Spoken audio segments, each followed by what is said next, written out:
All right. It's a historic day, everybody. The king is in Ottawa today. Hopefully, you guys are having a fantastic day. We are covering the live footage on CBC News, which is one of our top Canadian broadcasting news agencies in Canada.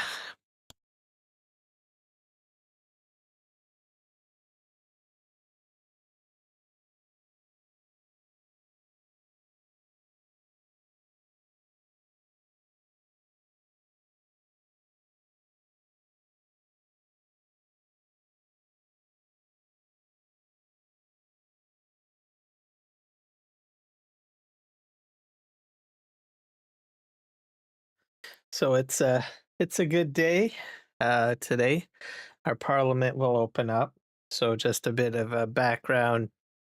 Uh, Back in December, our prime minister was Justin Trudeau, and there was a possible non-confidence vote that was going to basically affect our parliamentary system.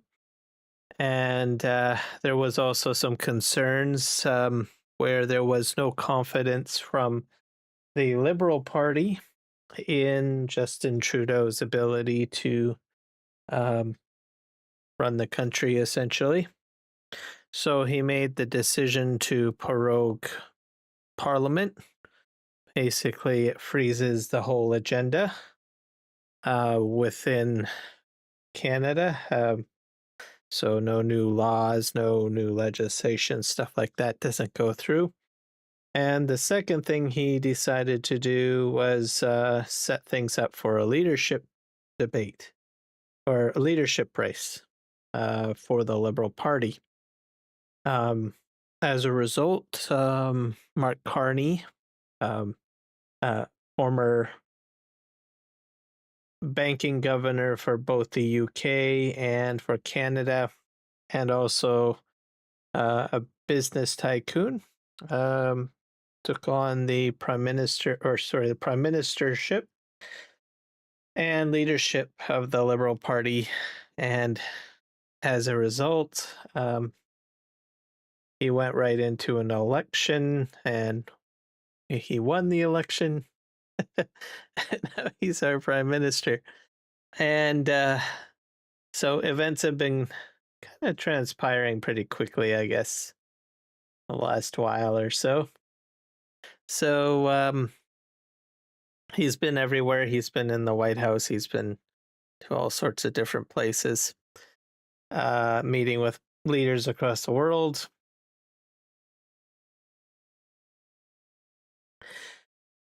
And Parliament is about to kick off. We'll probably see it kick off today. so, so good stuff happening here. And yesterday we had the Speaker of the House chosen.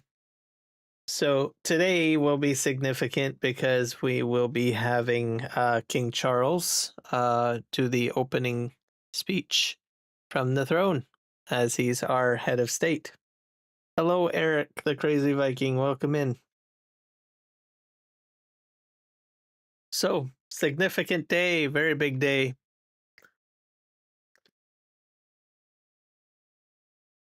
And I'm excited about it. It means that we'll finally have our government go to work and get things going. I think for the past, I don't know, since January or so, or maybe even December, we've been kind of moving forward here, getting our uh, elbows up and going. Ah, you got some emojis in there.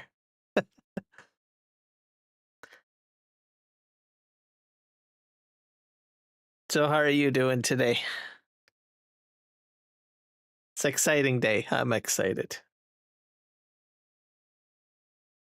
I don't think I've actually even seen anything quite like this in my lifetime or whatnot, or nothing live, anyways.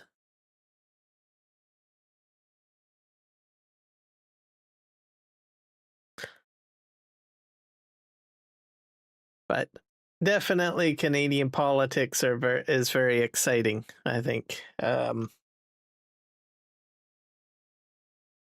More so, we've had all sorts of new things happen in the last, I don't know, few months.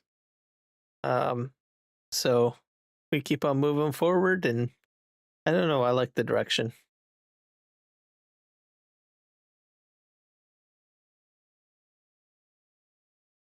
Yep. Well, you're very welcome.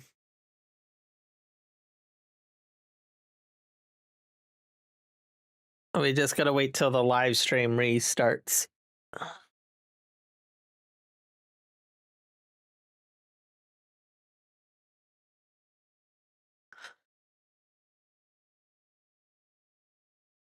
There is some audio for this. I guess I'll put that on.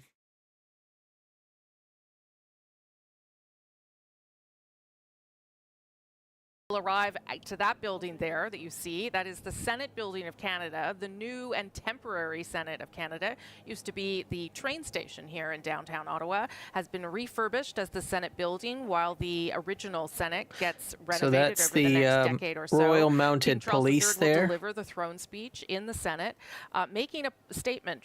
Indeed, by his very presence in these uncertain times, he will go through, of course, the part of the speech that the Prime Minister's office, the government has written, laying out the government's priorities and agenda. I don't know. It feels like I don't know. To have his we're more invigorated because of it. I think about this country that he's now I will say 20 times. This is his 20th. There's a lot more patriotism. A lot to today from obviously there's more focus on being proud to be Canadian, I think. Visit, and also the speech itself. And that will be the significant political moment. If you went back, well, I think we're all pretty proud Canadians, but not to the extent that we are now, I would say. I think it was very based on long-standing British tradition, the speech is delivered from the Senate chamber as the in the, I don't know, past years or something. But it feels really good. It feels very invigorating. And also very patriotic. I feel more proud to be Canadian, I suppose, at the same time. And I think he will leave the Senate chamber. I think I like the Prime Minister. There's some people that criticize him, but I think I like the direction because we're trying to, you know, get back to our core values, right? Bringing in royalty, bringing in what it means to be Canadian, looking at the very foundation of what Canada is, essentially, some of them, right? Anyway, will make their way down here to the Senate. They aren't allowed inside the chamber, think it's but good. They will I like it a lot. gather at the door behind the bar to try and get a glimpse of the King and listen in, of course, to the throne speech. The Senate itself will have lots of dignitaries, former prime ministers, and chief Supreme Court justices will be there as well. Myself, I'm not a big Donald Trump fan. She has a guest, someone that will be there, actually. But I will admit, if he hadn't done what he had done, we probably wouldn't be having all these things happening right now. So, so there's a lot of good that's happening. And the main event is happening here at the Senate. Not everybody will agree with me on that, but former governors generals I think I like the fact that we're more patriotic, I think, as Canadians. And senators, of course. I'm here with Senator Kim Pate, who's going to be one of hundreds of people who are in the chamber. And there's a lot of things that we can be proud of, I think, as Canadians. What are you going to be watching for when it comes to Canada's sovereignty in this speech? Well, I think I'm looking for the honor of the Crown, and will we be honoring the Crown as we promote democracy, the rule of law in this country? And as you said, sending the message to the South. Clearly, as for Carney, I think I like his idea of diversification. I think that's good. Hello, I am not going to be able to stay because I am working. And so I think that message will be important within Canada. I think bringing people together. Thank you for popping in and saying hello. People are feeling patriotic. People are coming together.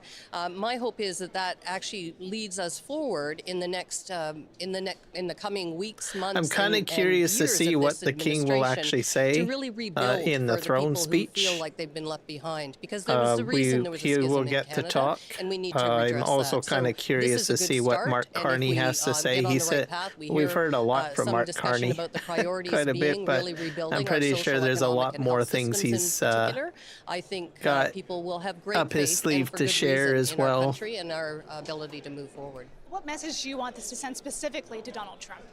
To Donald Trump, I want very clearly, we're not for sale, and Canada is unique, and if you don't want to deal with Canada on Canada's terms, then probably you need to move elsewhere.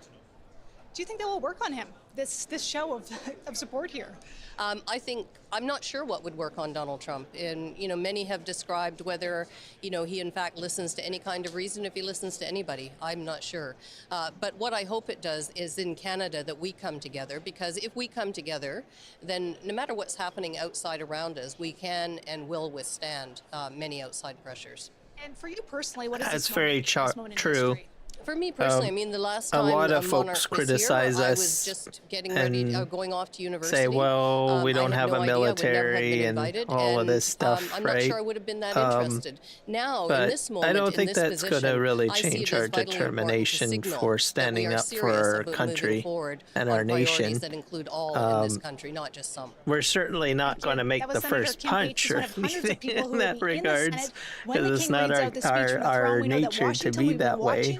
But we'll work hard, and we will stand up to protect our nation as needed. Okay, Ashley Burke inside the Senate. I don't We'll think come back it'll to you, come Ashley, to when that, you get more guests. to tell Thank you so the much for truth. that. Those are the I people don't that have think lined up to see the we're King gonna and have Queen. Obviously, you don't any get issues crowds of for a that throne nature. speech normally. I think this is not something that brings Canadians we're out just in going to move droves. in a It's whole really the brand new monarchy that has direction. done that. And you heard there I actually think talk Canada about will be some stronger of what is for it. behind this request from the Prime Minister. He said we at the time will that build it was a new historic honor which relationships with matches other the weight of our countries, times, and made this diversify. request of the King when he first we went will to still England before the maintain election. David Cochran's gonna relations sit with the down United Prime States, Minister, because after the throne diversification speech, doesn't today mean, and have that oh, full well, interview we're on his program. stopping with Obviously, the United States. Doesn't obviously, work that this way. isn't a weighty moment. Diversification This is an means that important you moment. I would point out expand that we and haven't you heard the president say include the more 51st people state or more aligned nations and since stuff the Prime like Minister that. went down to the Oval Office. Doesn't mean It's that's more of a word of, closed issue, inclusion at all. It might as just I mean see that he's it. distracted with other world issues. But if this is intended also to send a message, there is some proof that perhaps it's working. Yeah, I mean, the rhetoric has died down a little bit from the White House. So I don't know if that means Mark Carney's gone from elbows all the way up to just halfway up at this point in time, because, while the talk of annexation and, and sort of conquest of a G7 and NATO ally. That's very true. The economic challenges are still there, right? The threat of we still have the economic challenges. They are there. Coercion, the forced relocation of core manufacturing industries, of southern Ontario in particular. That's all still there. But as I see it, basically, think of trade as a game, just how the right? And for years and years, there has always been these set of rules of how things go. And people and their ambitions for their know the rules, and they enjoy winning within the rules. And I think what has happened now is that those rules have changed.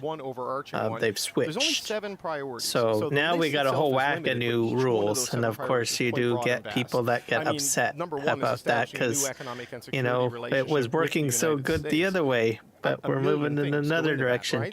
But it's just a matter of learning those rules and finding the opportunities within them. I think those are the types of words that people don't usually use very often. But there's a lot there. I mean, would I 80 days since he won the leadership. Suggest that this happened like 5 or 6 times more in my lifetime? No. And Frank Bayless.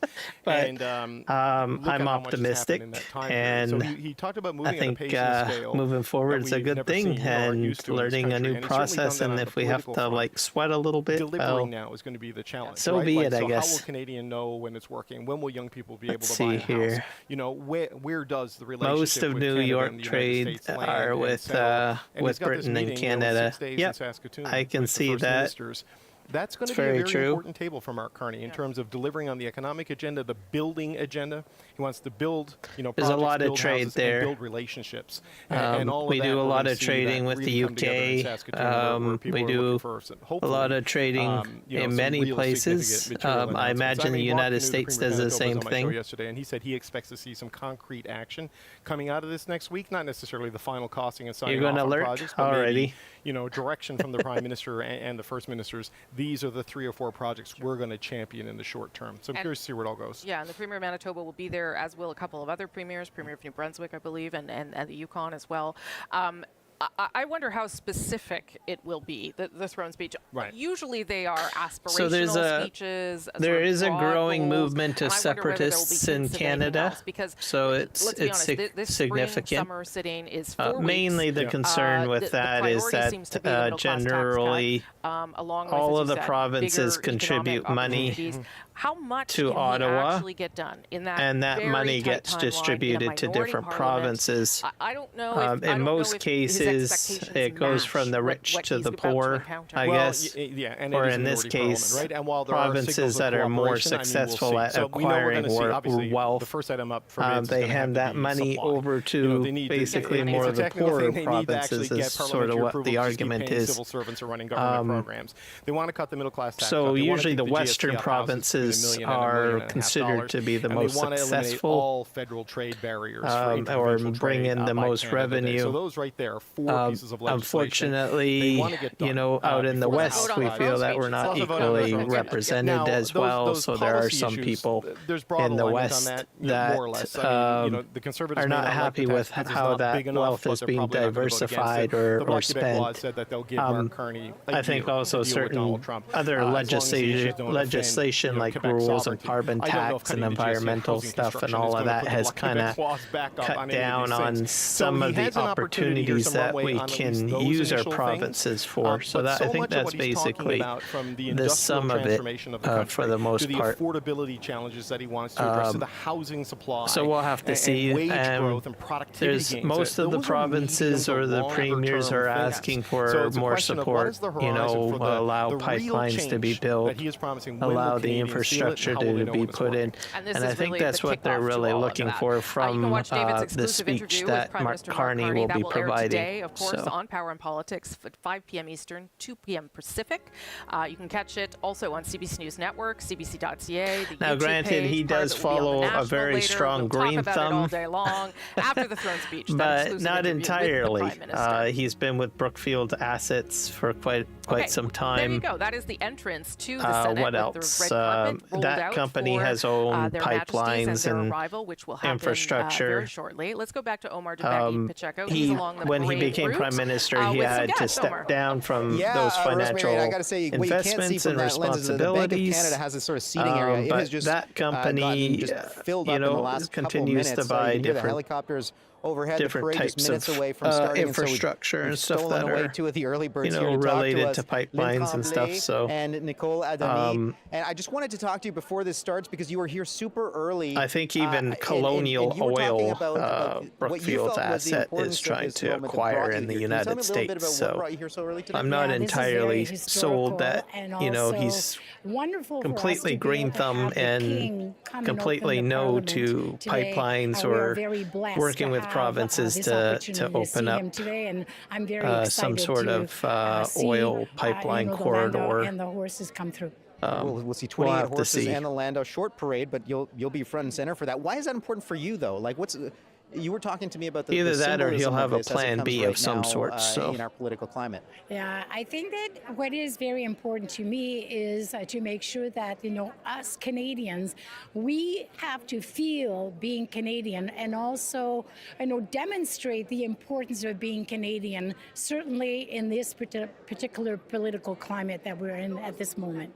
And you've come for that reason. That's very true. I think you were telling me about a story when you were younger. We were talking to some young people here earlier, a 9-year-old and a 6-year-old. Where we're constantly trying to, say, hey, we do have a culture we do have a uniqueness. Yes, tell me about that. A lot of people stereotype us as, well, we're on the same continent as the United States, so we share the same values, or we're exactly like the United States. But in some ways, we do have similarities to Americans or the United States. But we do have a lot of core values with, other countries like France, the UK.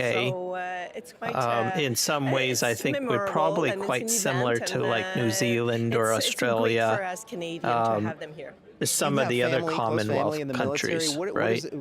All the symbolism mean to you there's a lot of similarities with, especially with the government structure and some of the core values. Them to be safe, and I'm happy they're also, keeping in our mannerisms, it is people giving back to the society as well. Essentially, the helicopters buzzing around, how we relate to each other. I think those horses come out, but.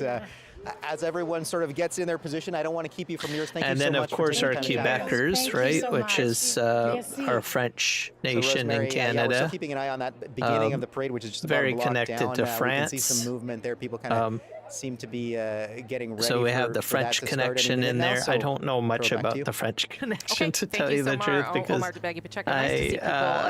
I'm on the western side of Canada. It'll still be nice to see them. But I know it's very strong. Thanks, Omar. We are expecting at around There's parts now of Quebec where they don't even Landau speak and any King and English Queen at will all. appear. They So would have made their way over from Rideau the Hall nationality this of morning to the Bank Quebec is Canada. very, Again, a very strong in short Quebec. parade, just So, a number of blocks down and the Wellington French there. But as you can see, culture. quite a good turnout for I a lovely think day in the nation's capital. I'm going to bring the back Bloc Pearl Québécois now has to talk done a little very bit good about what job at we should be trying to watching for. The protect, Landau itself I is think, the interesting. nationality We can talk more about it of when we see it. Quebecers, But that, and I respect the fact them that they are for taking it. the state Landau I think it down also the street makes to the Senate, Canada unique in that way. because they could have arrived in the BMW that they took from the airport yesterday. Well, there's a lot of historic significance in the state Landau. Governor General Earl Grey, who's better known for bringing the Grey Cup to Canada, purchased the state Landau from the Governor General of Australia, and he traveled in the state Landau to open Parliament in the name of King Edward VII in 1909.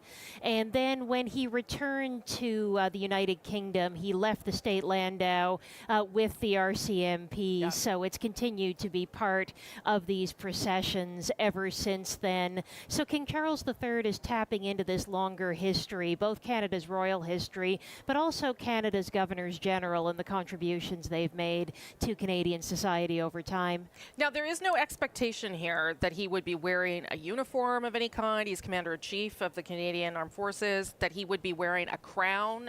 His mother did wear a crown on both those occasions. No expectation that he'd be doing that today? Well, Queen Elizabeth II did wear some tiaras from her collection, but the crown jewels, yes, the state crown in the United Kingdom cannot leave the United Kingdom. In fact, when King George V and Queen Mary had the Delhi Durbar in India in 1911, new jewels, new crowns had to be created for that. So although there is an emblem of a Canadian crown, we don't have a physical manifestation of that here in Canada, and the British crown jewels do not travel ever since they were melted down during the English Civil Wars in the 1640s. That's a good lesson. Yeah. And then new ones had to be ordered by Charles II for his Yeah, coronation. I kind of wondered about that. So is he going to be wearing a crown? Kingdom, is he going to be wearing a suit? Is he wearing a uniform? What about medals, those are all good questions. The other thing too is when he's likely to see his Order of Canada, his the Order of House of Military Commons, are they going to have a throne? Uniform, even when right? he's in the United Kingdom, what is he going to be sitting on? Canadian honors and decorations what's the layout? Yeah,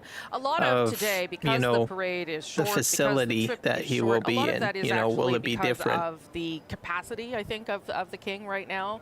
It's my understanding he's still being treated for cancer. Yes. And so how much of that is being talked about in the UK? The fact that this is We are asking a lot of him. He is the king, but this is an extraordinary thing for him to do, perhaps particularly at this time in his life. Yes, King Charles III's been determined to carry on his royal duties, but we have seen less Commonwealth travel than was the case early in the reign of Queen Elizabeth II, when there were these multi-month tours, you know, on the royal yacht Britannia, keeping in mind that Queen Elizabeth II was in her 20s at the time. I will to say King this, Charles I III saw in his him 70s. arrive yesterday, so we have seen some high-profile he arrived royal on tours, his most plane notably to yesterday, Australia and to he Samoa for the attended Commonwealth Heads of Government meeting, a lot of a public meeting that King Charles III had sessions represented and Queen stuff like Elizabeth II that. at later There was in her life a when she lot of wasn't people around. undertaking I overseas think he travel. went to a But if few it had not been for King exhibitions, so there Charles was a III's lot of cancer things. diagnosis, we He likely seemed would have very seen a visit to energetic. Canada much sooner. I made a very as you said, as we've been short talking about. He's been here YouTube video. lots of times, so he's yes. seen He what we picked have up to a offer. shovel and lifted This above is his 20th head, visit, so his he's first one as king, and you can see there on the streets of he's Wellington, not many frail people, or anything like lined that. up. So you know, a fairly if good anyone turnout, is I would say, wondering, for a regular Tuesday at the nation's so capital. A beautiful I'm pretty sunny day sure here. We are expecting to see the king and queen he shortly. can We'll make back it now to through Kate all McKenna, of who's this. down there on Wellington. He Kate. seems pretty strong, in my I want to opinion. introduce you to somebody very special, Elaine Huntington, 79 years old from Nova Scotia. Elaine, you saw the Queen when she was a princess. Why was it important for you to come here today? I just think it's so special that someone from the royal family is here and that a king is going to read the speech from the throne for the first time ever.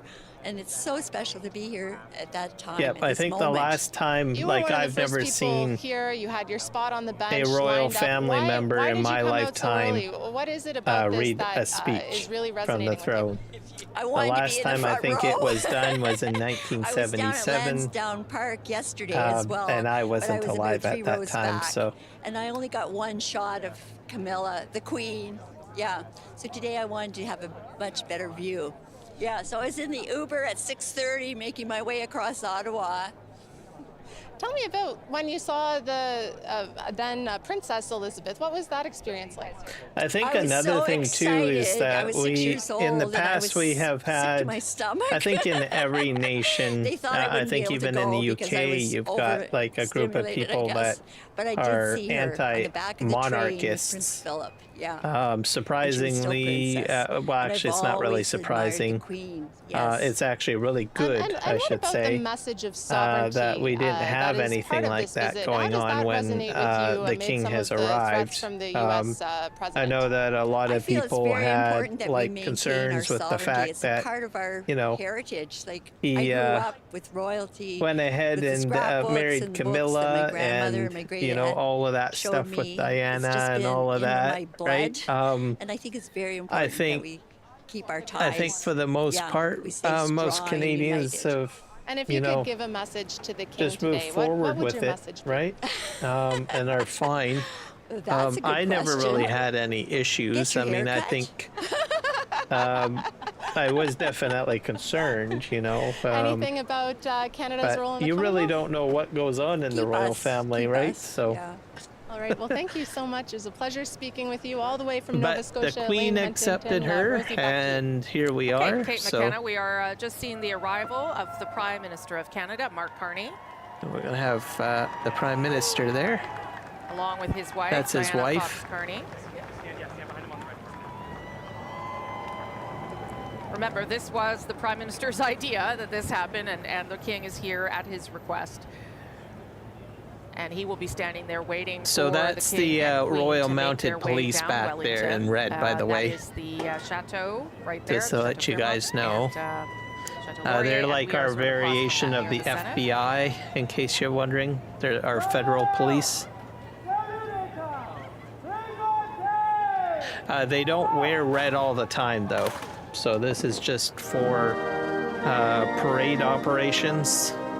So they wear usually a regular police uniform, etc., whenever they're on duty. But for parade functions, they wear the red coats.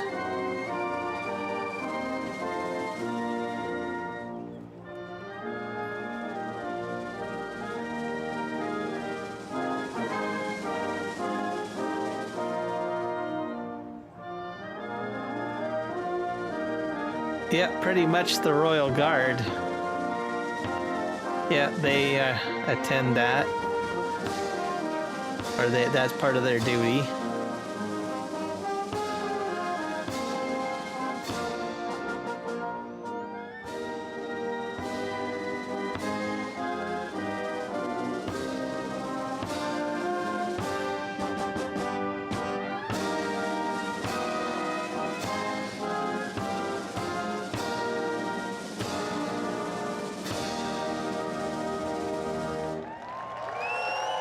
There we go, our national anthem.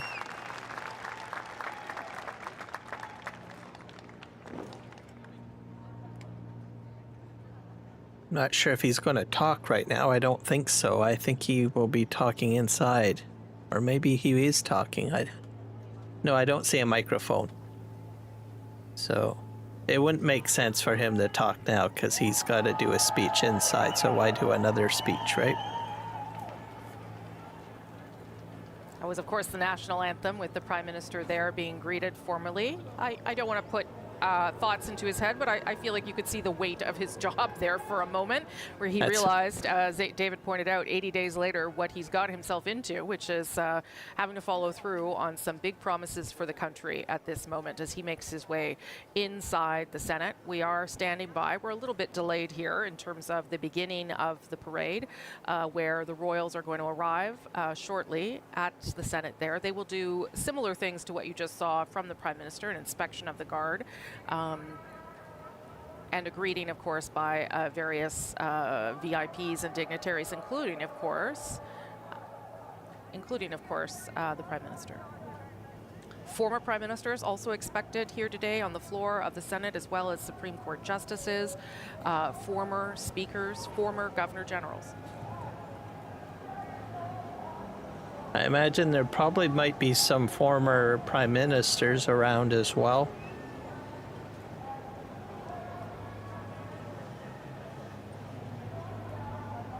There are a number of sketch artists, sort of in an unusual move, who have also been hired to, 4 of them, I believe, who are at different positions along this route, who have been asked to sketch today instead of doing photographs. Carolyn, I don't know if that's it's certainly unusual for here. Well, for King Charles III, this is very important to him, as he's an accomplished amateur artist. He does watercolors, and he stated that if he were not king, he'd want to devote himself to studying the royal collection of art.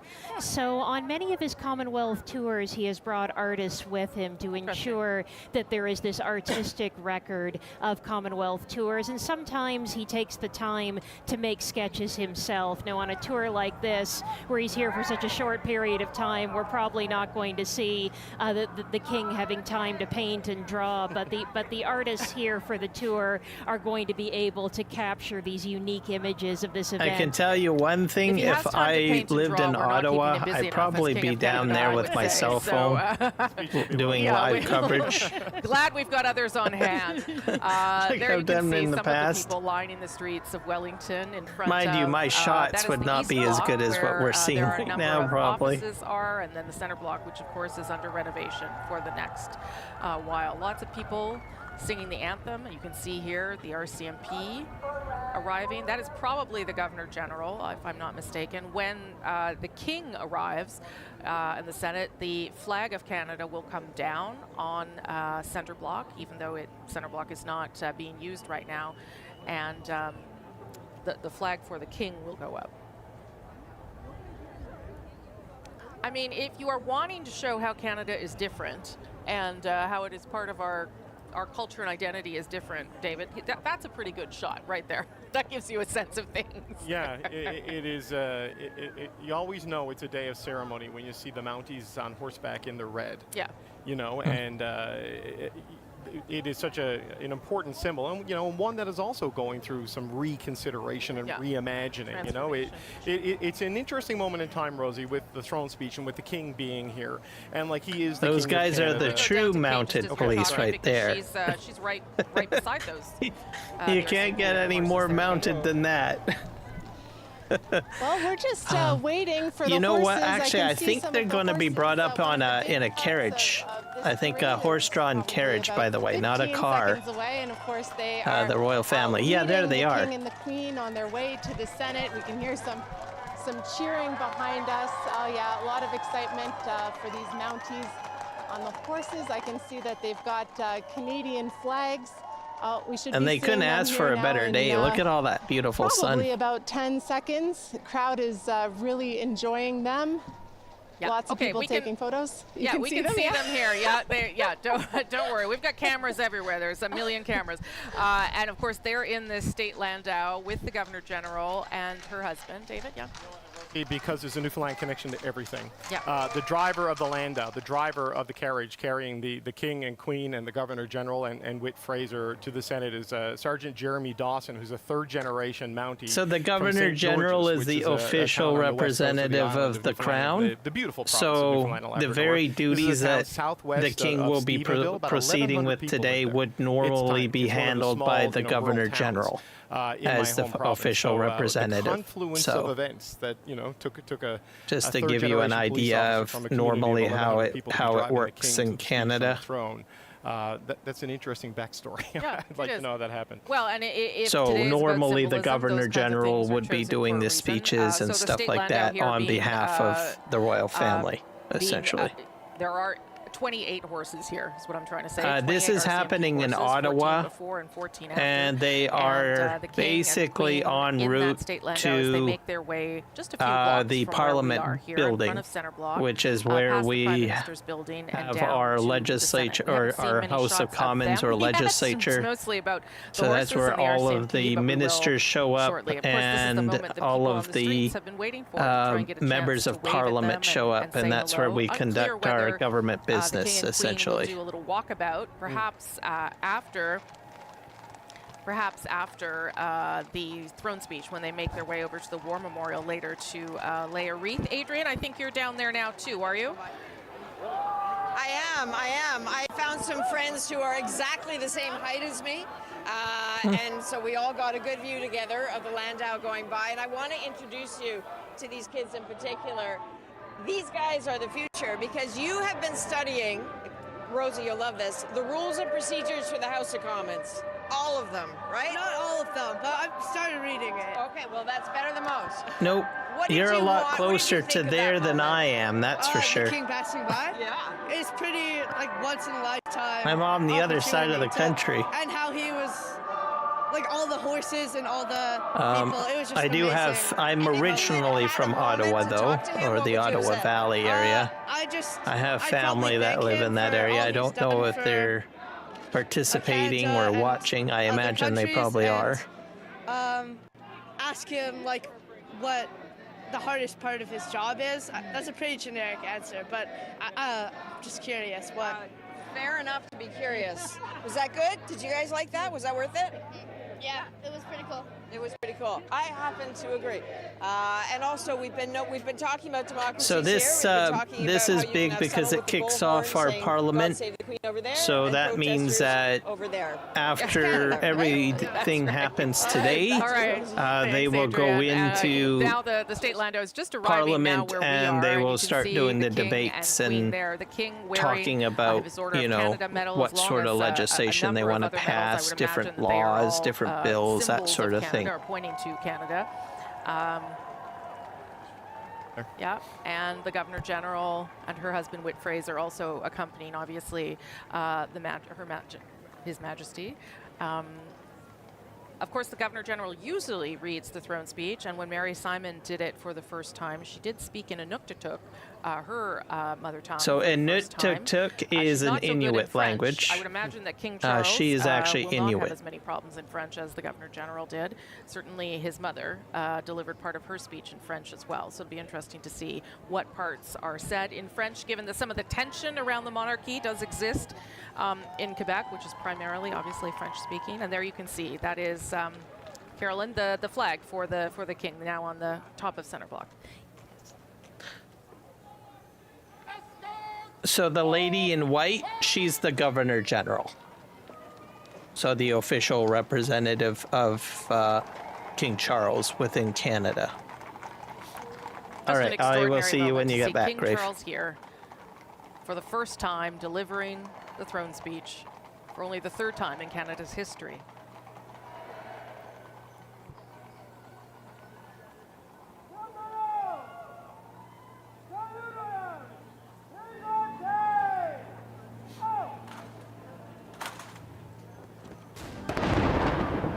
Whoa.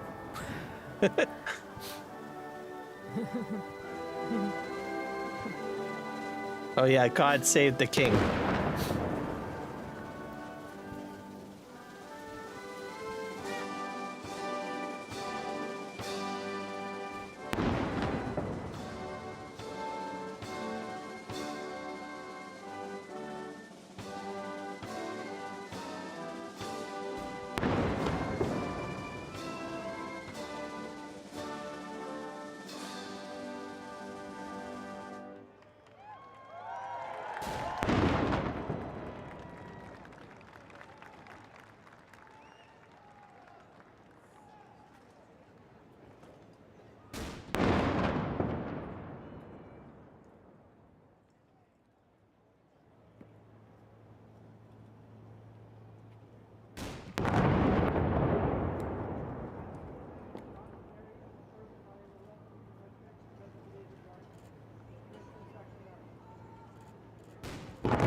Oh, he's inspecting the guards now.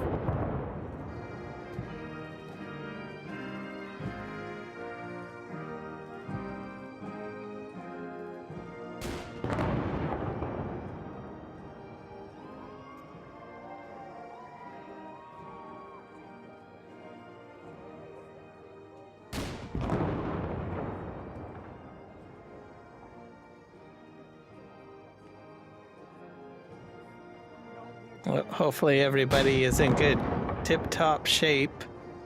So in most cases, I think all of the men in the royal family have served in the British, I'm not sure, in the royal military in Britain.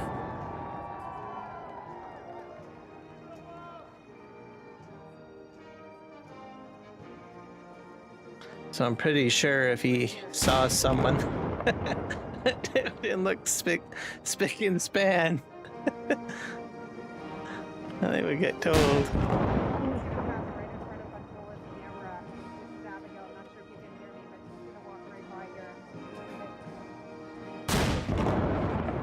I'm kind of curious what kind of conversation they're having.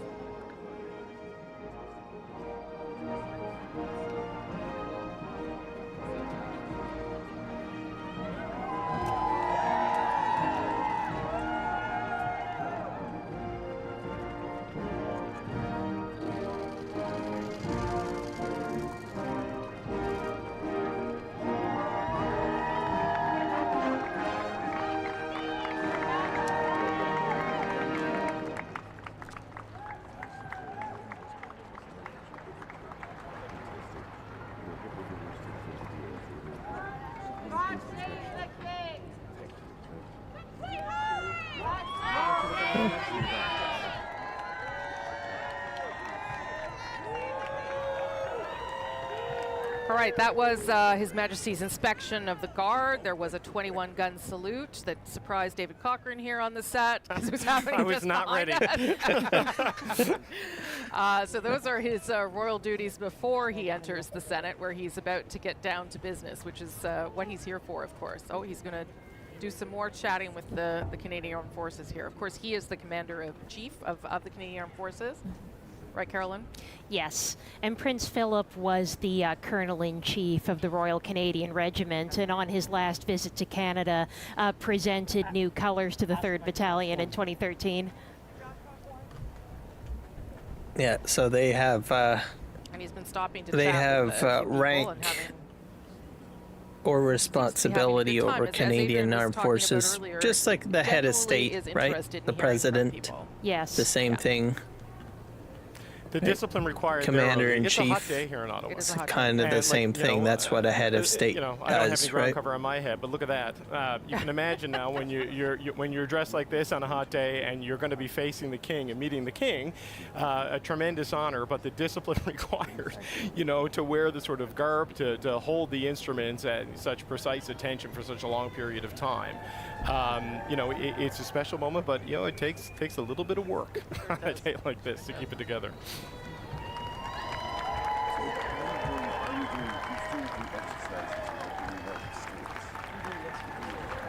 The last one we did was 2021.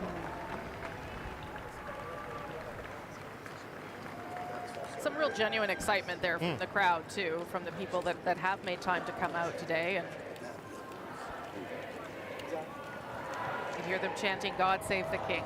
You've heard these spontaneous, refrains from Canada and different things. Certainly at Rideau Hall yesterday, there was a moment where people sang right around the time of the tree planting. So you're always curious, in a more welcome back in the year 2025, how excited people get, for traditions like this. But people that like the monarchy, they love it, and people that don't, they just don't. So today will be me myself. I love the monarchy. It is part of our history and tradition. I'm very pro monarch. To do today is to feature how the Canadian I wouldn't identity want is them to different. go. This certainly feeds into that.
Okay, after God Save the Queen, the King there is greeted by the usher of the Black Rod, Greg Peters.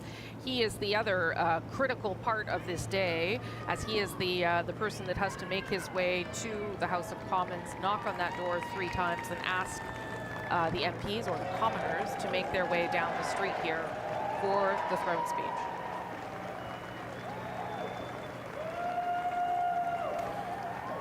And Rosie, there's a lot of these little idiosyncrasies, right, that we're seeing the last couple of days with a new session of Parliament, right, with the Speaker being chosen yesterday, being, mockingly dragged to the Speaker's chair, because it goes back, to a different time when, the Speaker had to deliver difficult news to the King, and it sometimes didn't end well. I think Henry VIII executed 3 former speakers, at different times. I don't think Francis Scarpaleggia is under any threat from King Charles here, but it's these little moments and traditions that they may be a little bit apocryphal, but they endure.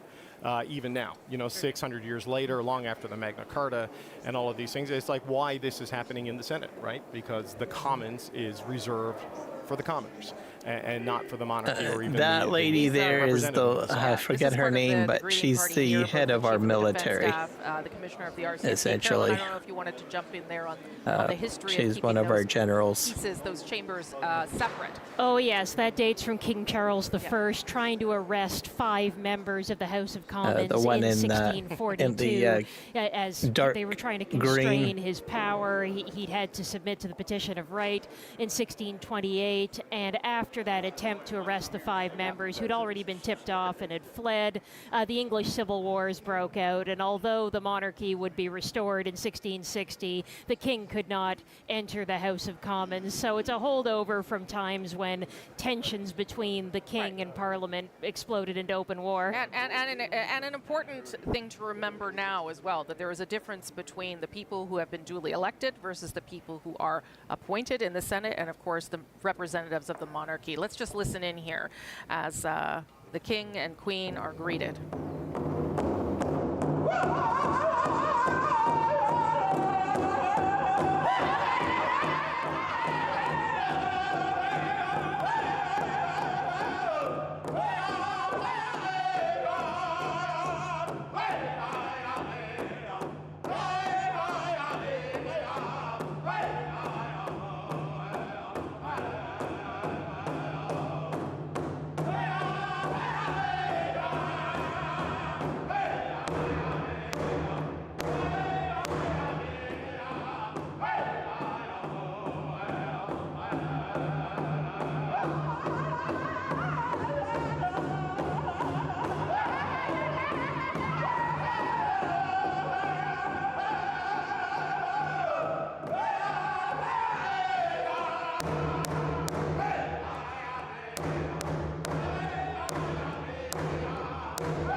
Enjoy your visit. You're welcome.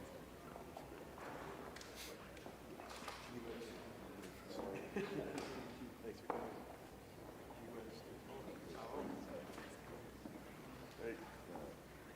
Those are the Ottawa River Singers greeting the king and queen there inside the Senate. Obviously, the relationship between the Crown and Indigenous peoples in this country, very important as well. They're going to now make their way sort of into an antechamber here before heading down to the chamber itself, to the Senate chamber, which is downstairs. That is inside. Oh no, that is in the hallways there. There's sort of a foyer with a mezzanine. I would imagine those are mostly Senate staff and other people trying to get a glimpse of the king before he gets inside the Red Chamber. That building has been incredibly refurbished. The former train station here in Ottawa, now the Senate, as the Senate undergoes its significant renovation. It's added an interesting dimension to days like this too, Rosie, yeah. because in the old center block underneath the Peace Tower, the Senate and the House of Commons are just down the hall from each other.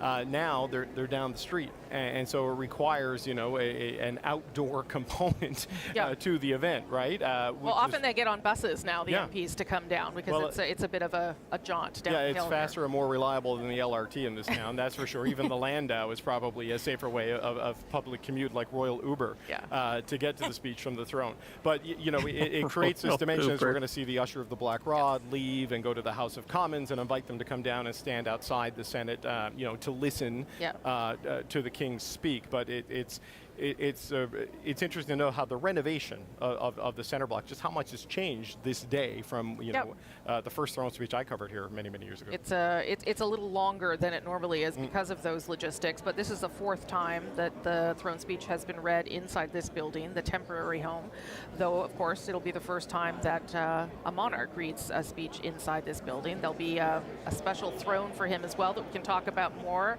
when we see it. But those are just some lucky people that happen to work inside the Senate building that are gathered there for this historic moment. Ashley Burke, also a lucky person inside the Senate, not the chamber, but in the main hall there at the Senate, standing by and waiting. Ashley? Rosie, at any moment, we're expecting the King to walk by with his procession and head inside to the chamber. I just took a peek inside not long ago. It is packed with dignitaries. Former Governors General Adrian Clarkson, Michael Jean, the Conservative leader Pierre Poilievre were told inside, and we're also told to expect former Prime Minister Justin Trudeau for his first big public event that he's attending since leaving office. And this is really a chance for the government to have the King say their words when he's reading the speech from the throne, read out their priorities, their vision for the country. As well, the King is expected to do a short introduction himself to start the speech, but he has to be politically neutral. So, we probably won't hear any overt comments in that section about Canada's sovereignty, but the royals are masters at the art of sending more subtle and significant messages in other ways, from what they're wearing to the very act of being here, a sovereign being in Canada on Canadian soil, reading this message from the throne. That in itself is a powerful act. Rosie. Yeah, you're quite right. They are masters at doing that, Ashley. We'll come back to you as soon as we think that the King might pass by. You're not supposed to yell at the King and try and get a question. I have done it before. You won't actually get arrested. You're not supposed to, but you might try anyway. Thank you so much for that, Ashley Burke. I didn't do it to the King, to be fair. I did it to Prince William and the Queen. But I'm still here to tell the tale. There are a couple of symbols that the Queen is wearing, and we'll just go over some of those. The Canadian Riffles brooch, I guess, Carolyn. I don't know if that means something to you. She's also wearing various other things, but I think that's the most significant piece that she's wearing there. Yes, she has 5 different Canadian brooches, some of which are very historic from earlier tours, such as the 1939 Maple Leaf brooch that we saw her wearing yesterday, and some are more recent presents to Queen Elizabeth II. And so there were widespread predictions that we would be seeing more than one Canadian brooch on this tour, and so royal jewelry fans have been keeping a close eye on the different brooches. Okay, so that's something to keep an eye out for when we see the Queen and King again emerge. We are running a little bit behind in terms of where we should be at this time. And they are just gathered right now in an antechamber, I guess, preparing for what is next, which is, of course, they will make their way into the Senate chamber, at which time the Usher of the Black Rod, Craig Peters, will, as David said, have to walk up the street or scoot up the street in a car and call on the House of Commons and the commoners, or the MPs, duly elected, to make their way to the Senate. Not all of them will come, obviously. There's a lot of them, and there's no space for them. But those who want to try and get a glimpse and stand behind the bar in the Senate, because they're not technically allowed on the floor of the Senate, will come down and be part of that ceremony. For instance, I don't think we'd see any Bloc Québécois MPs flocking to get down here, given how critical they've been of this moment and the monarchy in general. Can I tell you my favorite royal visit story? It was from 1997, when Queen Elizabeth came to Newfoundland and Labrador for the It's very true. When the replica of the Bloc Québécois don't really recognize the royal family, to recreate, the journey of John which Cabot. makes sense because they're a sovereigntist party, or visiting institutions in the community, went to the Purity Factories building. Quebec sovereigntist party, I should say. It's a well-known local business that makes jam so cookies, they see themselves as a nation. And so it's a food manufacturing area. And so they don't see the royal family as their royal family. Up to one of the workers said, "And what are you making?" It's a little bit of an interesting aspect, I guess, about wages within Canada. And, it's sort of one that is circulated in legend. It's seen as apocryphal, but so anything to do with the king and the queen, usually they will that was my very step first summer aside, working at the CBC, or they will not participate. Now, and that was the how one that they usually and, conduct themselves, and they're a federal party, basically. So Brian Tobin, who was the premier at the time when the Queen was walking up to the steps they in only Bonavista, run politicians for seats in ridings that are only in the province of Quebec. The British press responded to moments like that, which is kind of odd, I guess some people would say.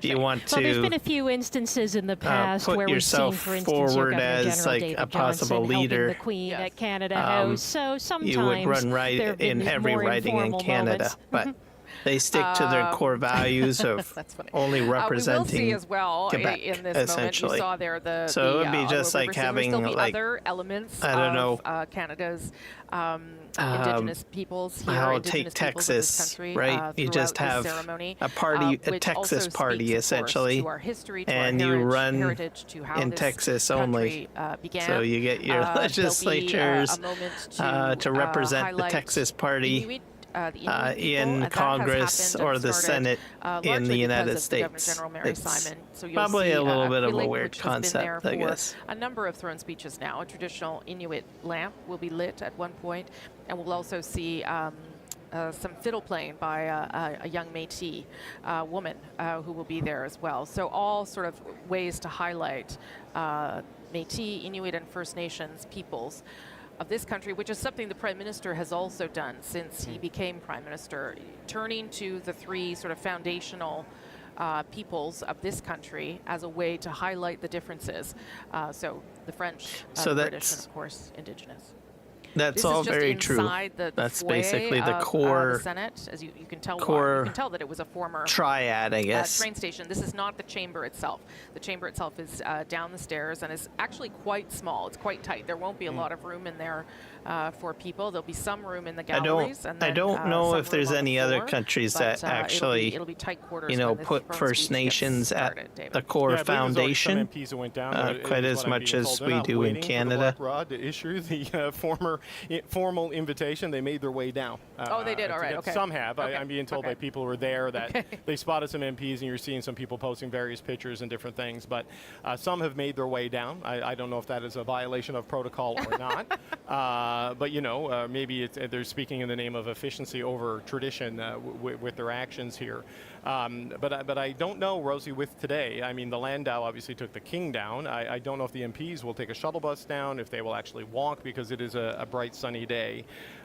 Knowing the current Prime Minister and his desire to keep everything on schedule, I would hope he would hope there are some motorized options available to the various members of Parliament. Yeah, he's there in that shot of the House. It's not very full. A very interesting so kind of Prime like Minister. A symbolic party, I guess. He's very ready to business be there oriented. for the invitation, from Greg Peters, which is very different than Trudeau. Railway building across from the Chateau Laurier. I've been following his Facebook feeds. I can't tell you how many times I've seen him post, well, today I'm in this country, or today I'm talking to this person, or this head of state of this country.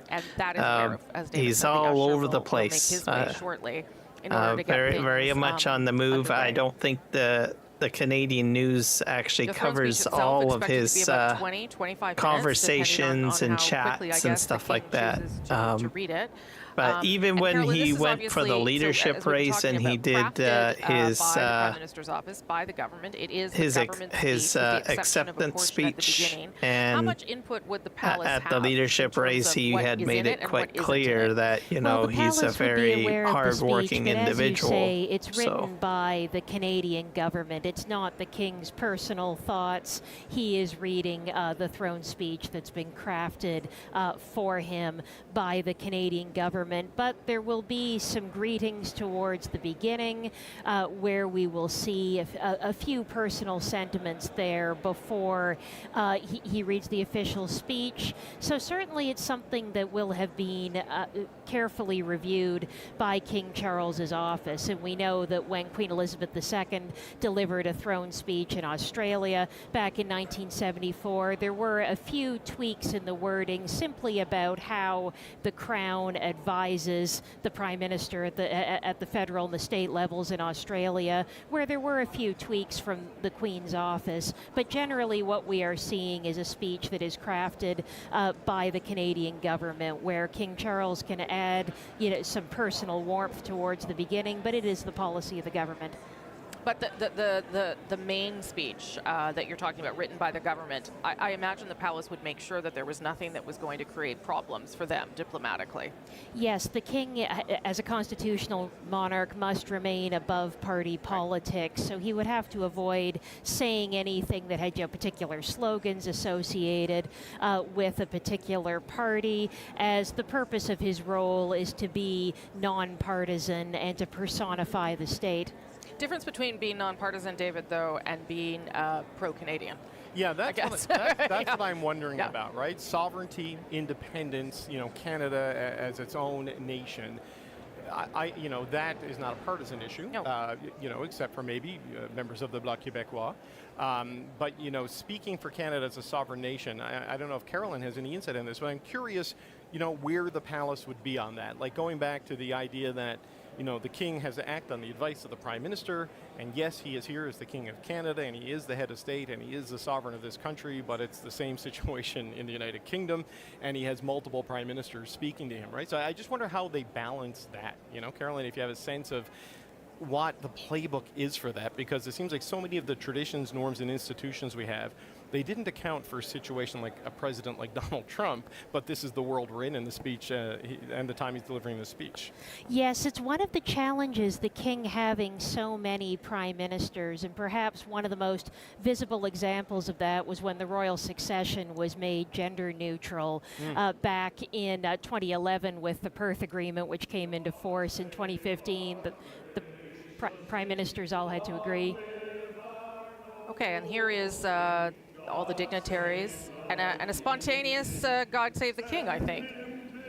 Or perhaps not, but I don't know where it's coming from, so I think it's spontaneous.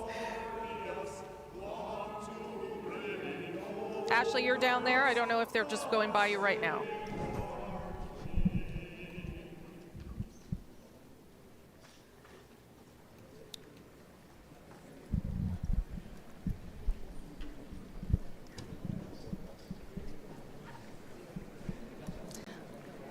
Hi, Rosie. Sorry, we weren't allowed to talk until they passed by. We were given strict orders about that. But you just saw the King and the Queen, along with a procession that included the Prime Minister, the Chief of the Defense Staff, all head inside to a room, the Senate, that's going to be packed full of dignitaries. There are several former Prime Ministers, we're told, that are inside, several former Governor Generals, as well as a series of premiers, all here to witness this historic moment. There's a new king, a new government. This is a chance. So just like Inauguration Day, where you have your past prime ministers and your past, I don't know, first ladies and all of that. The same thing happens with us too. We have our past dignitaries there, past prime ministers, past governor generals, and others too. Probably some ambassadors as well. Probably past UK ambassadors or anyone that's, has to work closely with Britain or sorry, the UK or the royal family. Oh, so they do have a throne.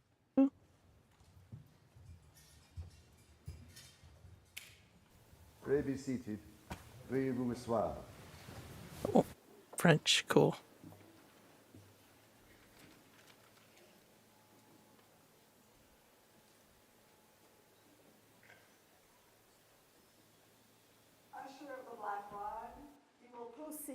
To the House of Commons and acquaint that House that it is the pleasure of His Majesty the King that they attend him immediately in the Senate chamber. Huissier du bâton noir, rendez-vous à la Chambre des communes et informez-la que c'est le plaisir de Sa Majesté le Roi que les communes se rendent immédiatement auprès de lui dans la salle du Sénat.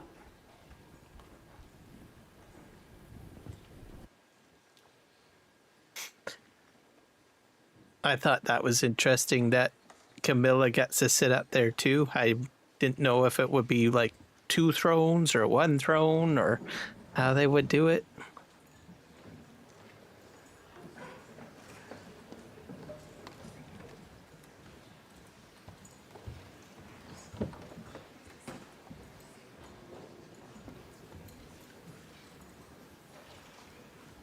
Okay, and that is the moment where things get started here, where the Usher of the Black Rod is requested to go and request that the members of Parliament, the commoners, make their way here to the Red Chamber. And there you see the King and Queen on those thrones. We're going to hear soon from that young woman, a Métis fiddler. And we'll talk about the throne in just a moment, because it is a brand new throne that King Charles is sitting on, but I don't want to get in the way of this music. Morgan Grace is an 18-year-old fiddle player from my home province of Manitoba. And look there, she's standing in front of a bunch of former prime ministers. We'll talk more about that. Yeah, Stephen Harper.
Okay, that was Morgan Grace, 18-year-old from Métis woman from Manitoba. She's been playing the fiddle since the age of 4. Standing in front of former Prime Ministers Justin Trudeau, Stephen Harper sitting together, Kim Campbell, and others. And the King now is going to make the rounds a little bit. Mila Mulrooney also there in the front row on behalf of her husband, the late Prime Minister. And this is the part I was telling you about here, that the Quillig that will be lit now by an Inuit elder. No pressure from Morgan Grace, though. No, yeah. To play the fiddle in the Senate in front of the King, and most of the just old enough to vote this year. in front of all those prime ministers, the Supreme Court judges you see there right now shaking hands with the king. I mean, that's so those are Supreme Court judges in the red. Now the king just meeting, as David said there, with the Supreme, that is the Chief Justice, Richard Wagner, and the others. They always get invited to the throne speech and take that spot there in the middle of the chamber. I'm sure he'll make his way over to greet the former prime ministers as well.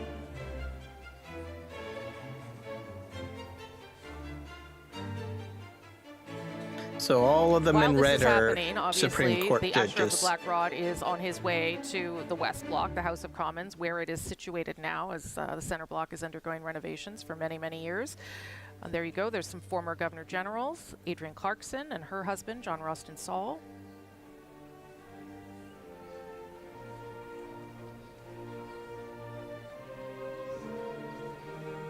They were also at the swearing in of the new cabinet, so it's been a busy couple weeks for these people too. Michael Jean is there as well, former Governor General. David Johnston, another former Governor General there, with his wife, Sharon. You also saw there too, Rosie, on the other side, behind the prime ministers. Margaret Trudeau was there, Mila Mulroney, as you mentioned, Kim Campbell. Yep.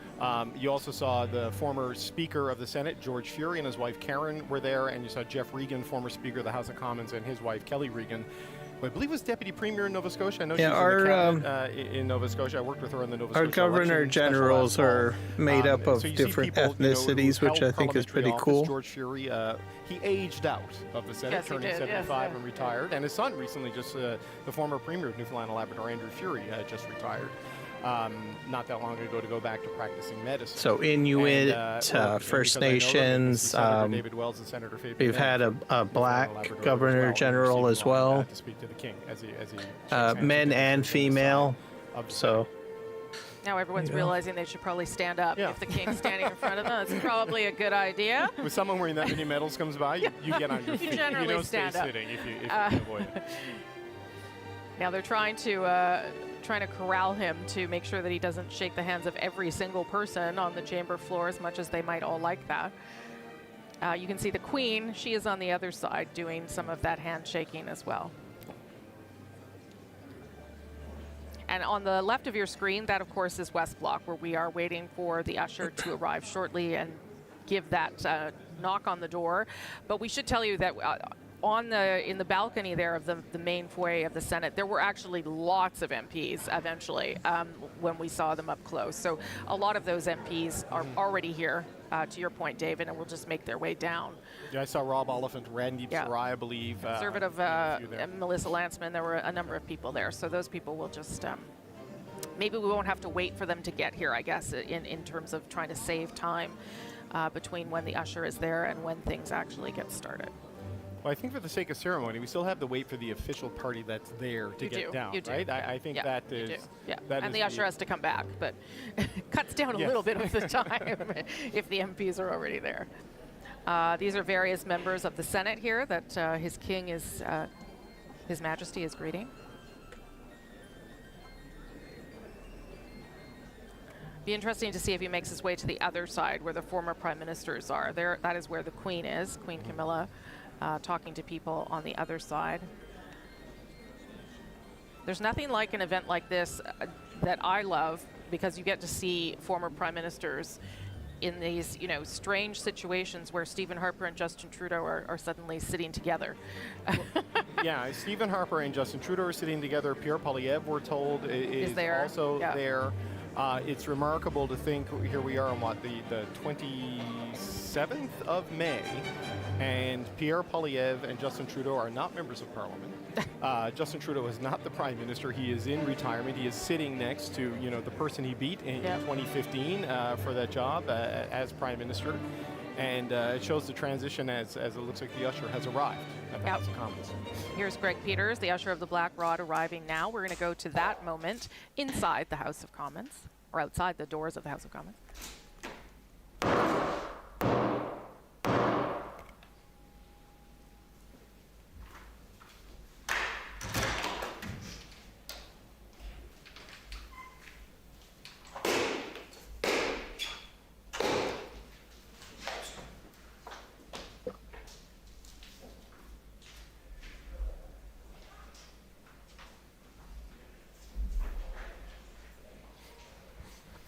A message from His Majesty, the King of Canada.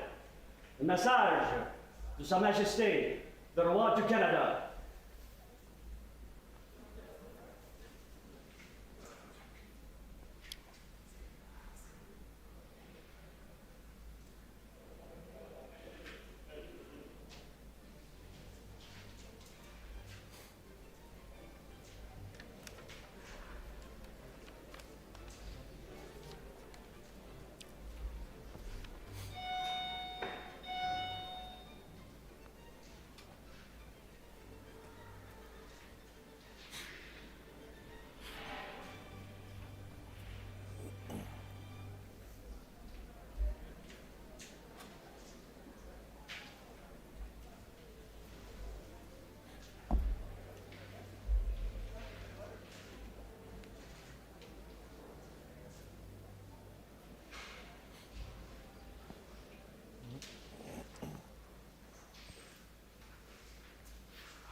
Okay, on the right of your screen there, you can see the King speaking with Neil Mulrooney, and beside her is Margaret Trudeau, who's accompanying her son, the former Prime Minister Justin Trudeau, who knows, of course, the King well. Oh, there you see.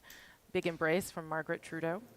And on the left of your screen, the traditional part of the ceremony, where the usher of the Black Rod is being allowed into the House of Commons, on the floor of the House of Commons, as the messenger of the sovereign here, to deliver the message that he has been asked to deliver, that the MPs come to the Red Chamber for the throne speech, as the King, on the right of your screen, speaks with former Conservative Prime Minister Stephen Harper.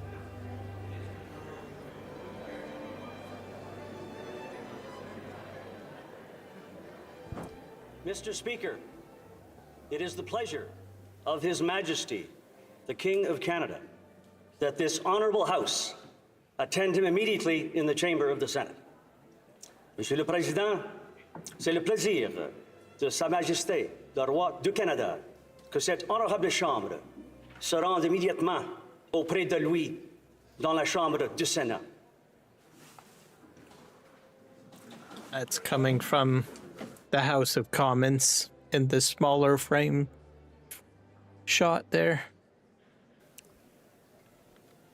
So they're being invited to the Senate chambers pretty much. Now by the usher of the Black Rod, who will make his way now back to the Red Chamber, where you can see the King is or the Red busy Chamber, meeting I should and greeting say. various former politicians, the Premier of New Brunswick there in the red, the Premier of Manitoba, Wab Kinew, who was speaking with David just last night.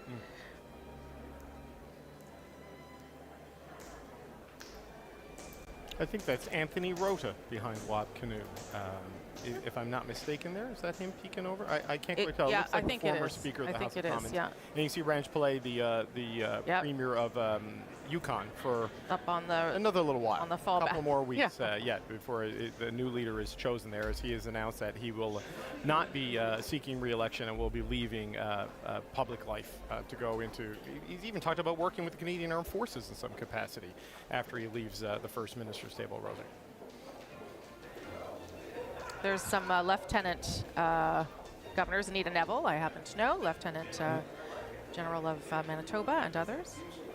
So Lieutenant Generals, there, they Well, are it's interesting inside that the we're provincial seeing, legislature. Such an So underneath the walkabout in the premiers, chamber basically. by But King they're the Charles official III and representative Queen of the Camilla, king and in a the few people seem to be provincial admiring legislatures, Queen Camilla's essentially. brooch from the Queen's Own Rifles, where she is Colonel-in-Chief, and now we see So the king has a lot of representatives, so not just the Governor General.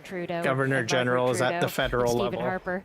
And then the we saw Mike Savage as well, the newly lieutenant generals are the representatives in the provinces, essentially, at the provincial. I mean, this is the first public sighting of government Justin Trudeau level since well, he was out during the election campaign once, but this is really his first public event since leaving the job as Prime Minister, and just seeing him there making small talk with Stephen Harper is pretty remarkable for people that enjoy politics like us, David. And of course, Margaret Trudeau would have met the King many times before as Prince. with her former husband, Pierre Elliott Trudeau, who was here in 1977, of course, when the Queen delivered the throne speech then. It is interesting how Justin Trudeau went from being so public-facing and ever-present in Canadian politics, certainly throughout COVID and, in the events leading up to his the announcement of his resignation on the 6th of January, and then I guess his formal resignation about around March 9th, when Mark Carney won the leadership. It was shortly around then that he left after that he left as leader and prime minister, and then really just vanished from the public eye. And you could argue that was doing the new prime minister kind of a solid during the election campaign of removing some of whatever pent-up tension and resentment had been there. It's also just a transition back to normal private life. Like when you're born the son of a prime minister and raised the way he's raised, I don't know if you ever truly have a normal private life, because his experience in some ways is not dissimilar to a royal, right? And that you are born into the public eye and grow up in the public eye and continue in the public eye in a way that Stephen R. Harper or Kim Campbell can drift away. Michael Jean is dragging the king across the chamber floor by his hand to introduce him to someone. It's the head of the AFN. Cindy Woodhouse. I don't think you would ever see that happen with Queen Elizabeth, We'll see how that goes over, given what you've all said about... I think King Charles is maybe a more liberalized kind of king. One touch per visit, a little bit more relaxed compared to we can see there's a warm family mother. atmosphere here, as is often the case at Commonwealth heads of government meetings as well, that a certain informality prevails when the monarch is in the Commonwealth realms. Yeah. But I think it's a good thing, because then you're at a relatable level, right? How our we show a lot of respect to the royal family, but at the same time, it's kind of where MPs are also nice to see that the royal family is, at a normal level with us. See and hear. Exactly, Rosie, probably reduces a little bit of anxiety and tension, right? When I get in a situation where you make a mistake or something, new speaker and break of the House decorum. Of Commons, who's going to walk down this red carpet soon and into the up At least this way, you're still respectful and everything. If you misstep a little bit, well, it's not the end of the world, right? Are on Canada right now, and that this sends a strong message to the world today. Unfortunately, we can't talk to any of the MPs right now until that procession happens. They're told to stay behind the red carpet, but certainly the atmosphere here today is really positive. They're really looking forward to hearing the speech from the throne, and we're expecting some of them to speak to us afterwards about what this symbolizes and what this says, including to the U.S. For that, there's about 50. Well, we're told there will be about 50 MPs who will be there and trying to get a good spot at the door of the chamber, because again, they can't actually enter it ever actually. That's sort of how we divide things up. These are the new thrones I was talking about. Carolyn, I don't know if you know about them. I do if you don't, but they were built for this new temporary building. Yes, and Queen Elizabeth II herself chose the trees from the Windsor Great Park that would be used to make these particular thrones. And they are made for this building as these much older thrones that were designed for Queen Victoria's son-in-law, Lord Lorne, when he became Governor General in 1878 and traveled to Canada with Queen Victoria's daughter, Princess Louise. Those much older thrones were in need of refurbishment, along with the Senate chamber more widely. So these are the new thrones that are in place for this ceremony. They look beautiful. The cipher of Queen Elizabeth II, who, as you said, chose them, reigned while the throne was carved, and they will stay there to represent the era that the thrones were created. I think that's what's cool about it, because it's actually carved out of wood, right? It's kind of neat. Extraordinary moment here. Wouldn't you like to hear what this conversation is between the Prime Minister, who has decided to go up to the King and Queen and speak to them personally. He had a short audience with the King yesterday. Of course, we don't know the details of what was said, but now here they are again, talking a little bit more about who knows what. The Prime Minister knows King Charles, has met him in various roles and capacities in the past, whether the governor of the Bank of England or other. Interestingly, his brother, Sean Carney, is the chief operating officer for Kensington Palace, essentially runs that palace. So he's got all sorts of interesting connections to the royal family. It's interesting, though, Rosie, to go back to what the finance minister, François-Philippe Champagne, said to Ashley, because we'll soon, presumably, start to hear the actual contents of the speech. But when the finance minister says, the eyes of the world are on Canada, or the world is watching Canada, I'm curious to see how overt the message is going to be. Whether it is just this event, having the king here, having him, read the speech that outlines the government's priorities and its agenda, is enough in terms of an expression of sovereignty in defiance of what we've heard from Donald Trump going back to last fall, or whether it's going to be more overt. Because quite often, what you've had to do with the royals for the past couple of months is sort of decode these messages. It's this particular medal was worn, this particular item was chosen to display, and it's sort of diplomacy at a frequency that kind of only dogs can hear. And I think with a president like Donald Trump and with a political culture like the United States in 2025, subtlety doesn't do it. It needs to be sort of a more blunt thing. And I know there's a tremendous frustration when Keir Starmer, the Prime Minister of the United Kingdom, was in the Oval Office and kind of didn't give the sort of full-throated defense of Canada I think people were counting on. Got cut off by Donald Trump before he could go further.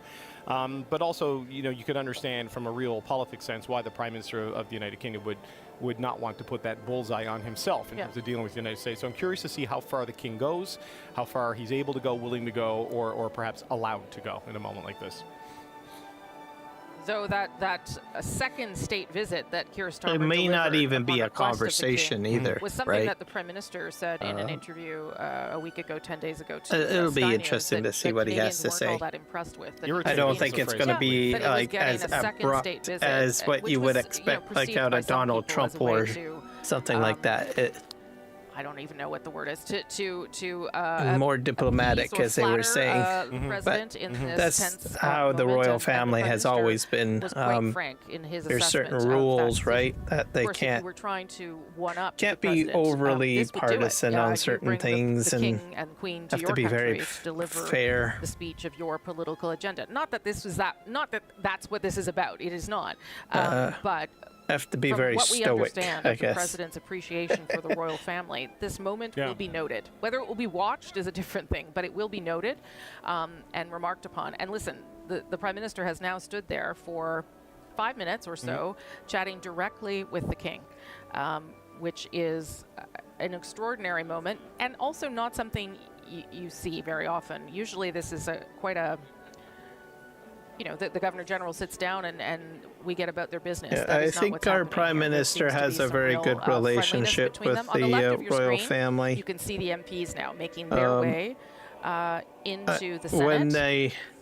When he was greeted, when he visited King Charles in Britain, things getting underway. You could just tell right away it was I do sense, though, Rosie, I very, think very whether Donald Trump watches more all of chummy this, than what you would expect. But he streaming us from the White House. Yeah, there's a throne speech watch party at Mar-a-Lago. But he will see some of this. Like when I was in the Oval Office, for that visit, he did talk about watching the debate.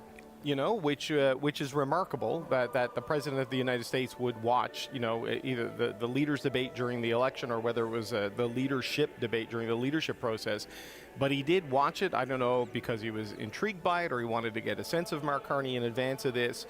But, he does like the royal family, and you do have, the Prime Minister tactically, strategically associating Canada and himself with an institution and with a group of people that the President does admire and does appreciate, which can only help, right, in dealing with someone like Donald Trump. And, the second state visit, you can see why the United Kingdom would want to do that, considering, Trump is, transformational, to borrow a phrase from the Prime Minister. He had that interregnum, right, where he was president, he lost, and he's back.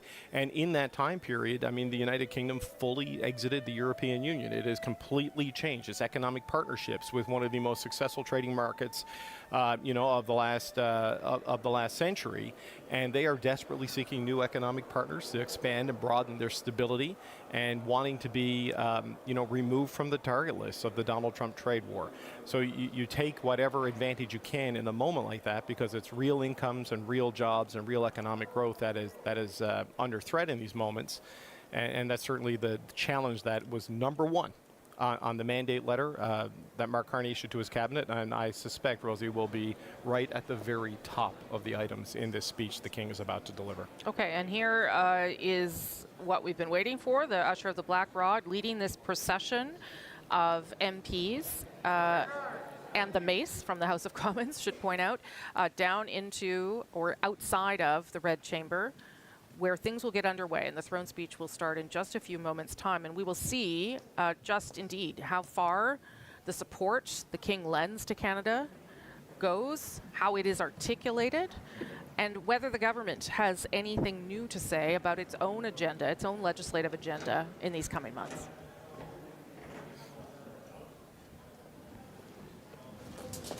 So this is the big part that we've been waiting for. Well, I guess all of it we've been waiting for, but this is it.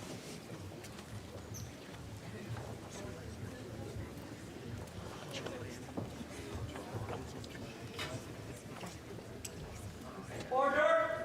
Hello!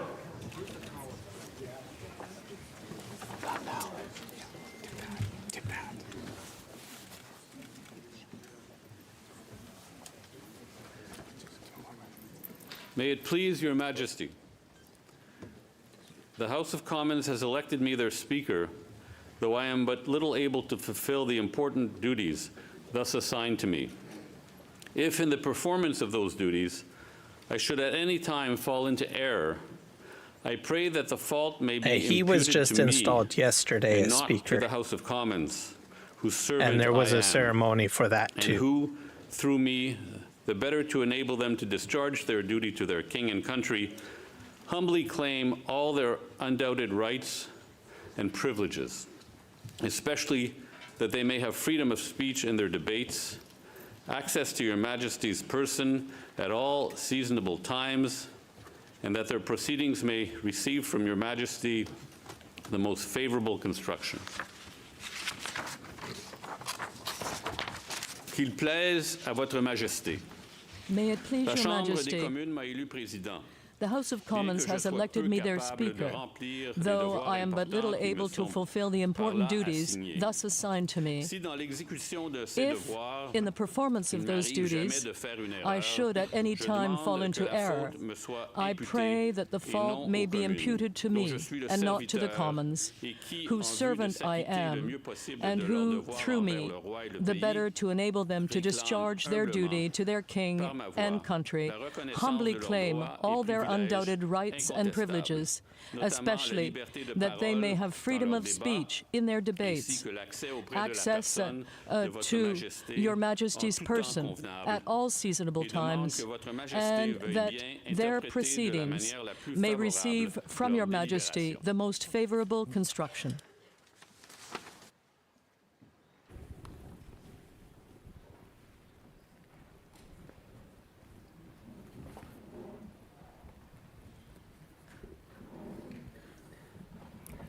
Mr. Speaker, I am commanded by His Majesty the King to declare to you that he freely confides in the duty and attachment of the House of Commons to His Majesty's person and government, and not doubting that their proceedings will be conducted with wisdom, temper, and prudence, he grants and upon all occasions will recognize and allow their constitutional privileges. I am commanded also to assure you that the Commons shall have ready access to His Majesty upon all seasonable occasions, and that their proceedings, as well as your words and actions, will constantly receive from him the most favorable construction.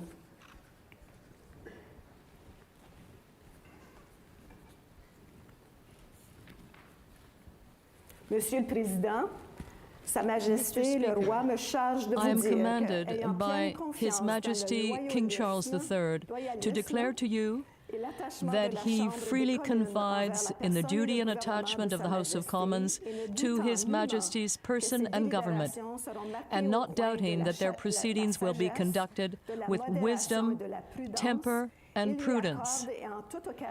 He grants and upon all occasions will recognize and allow their constitutional privileges. I am commanded also to assure you that the Commons shall have ready access to His Majesty upon all seasonable occasions, and that their proceedings, as well as your words and actions, will constantly receive from him the most favorable construction.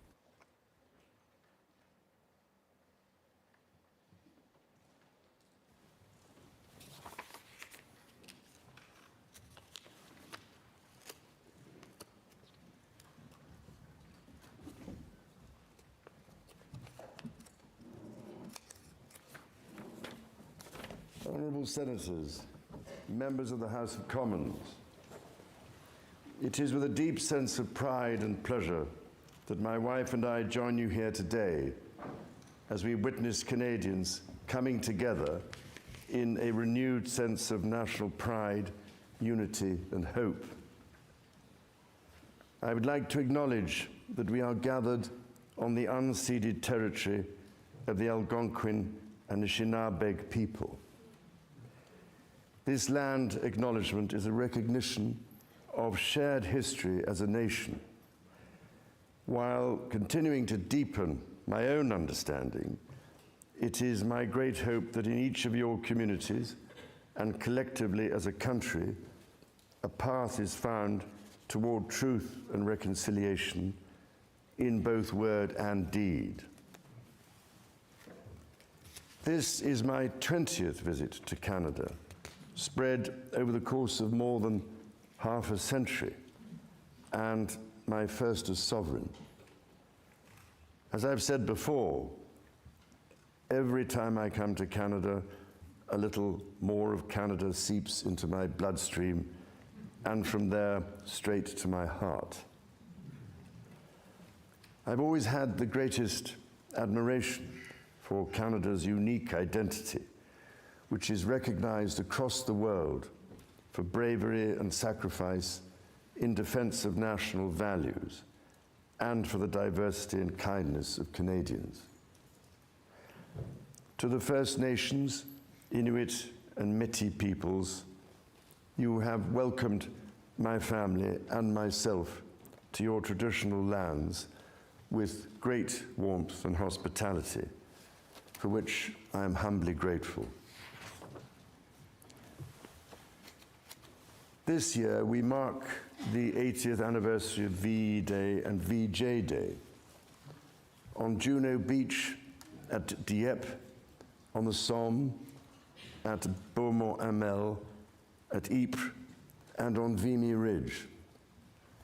At those places and many others, forever etched into our memories, Canadians fought and died alongside our closest allies.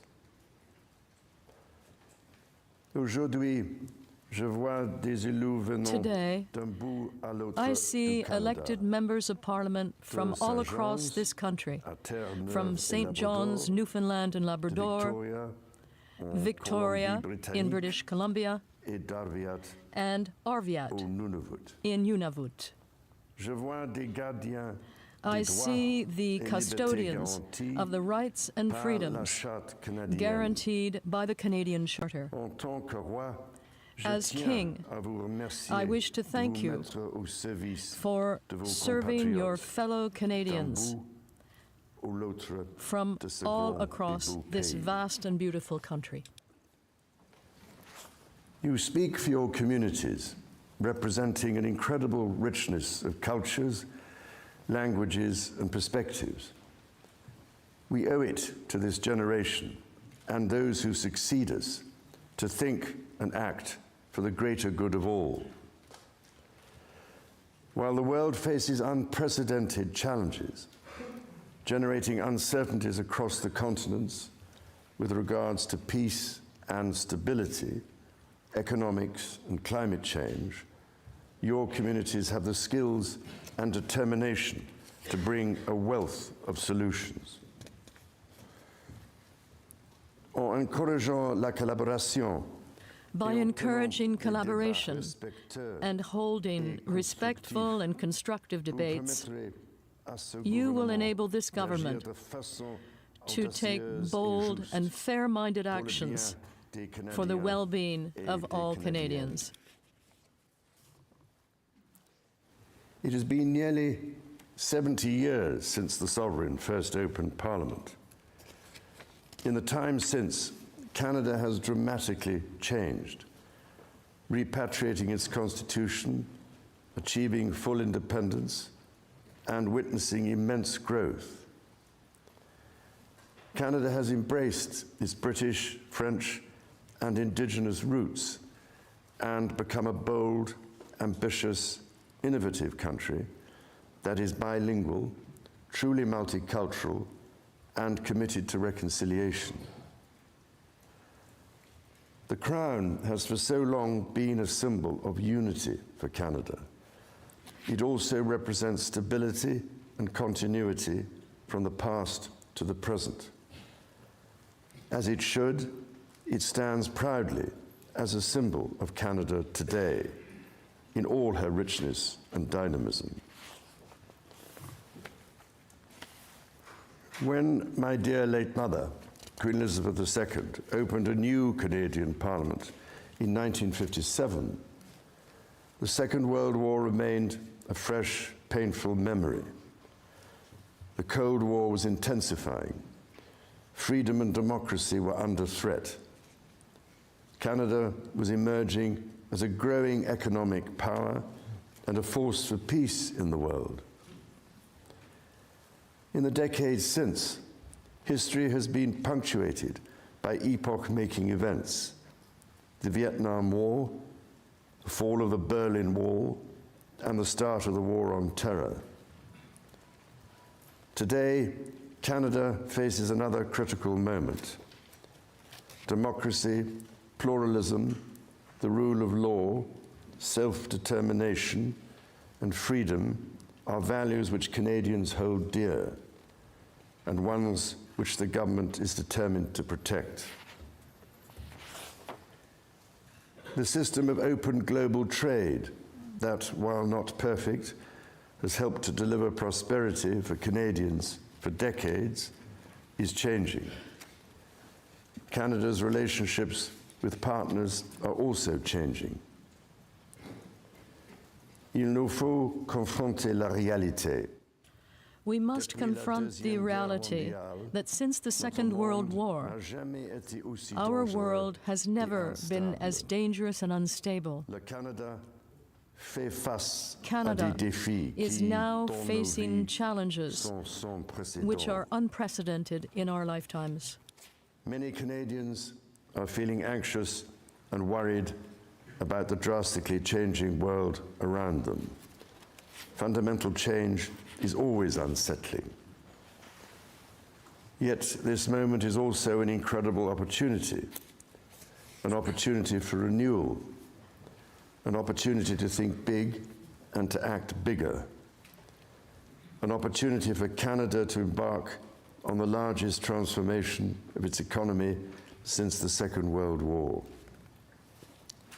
A confident Canada, which has welcomed new Canadians, including from some of the most tragic global conflict zones, can seize this opportunity by recognizing that all Canadians can give themselves far more than any foreign power on any continent We have received a lot of people from combat zones. And that by staying true to Canadian values, Canada can build new alliances and a new economy that serves all Canadians.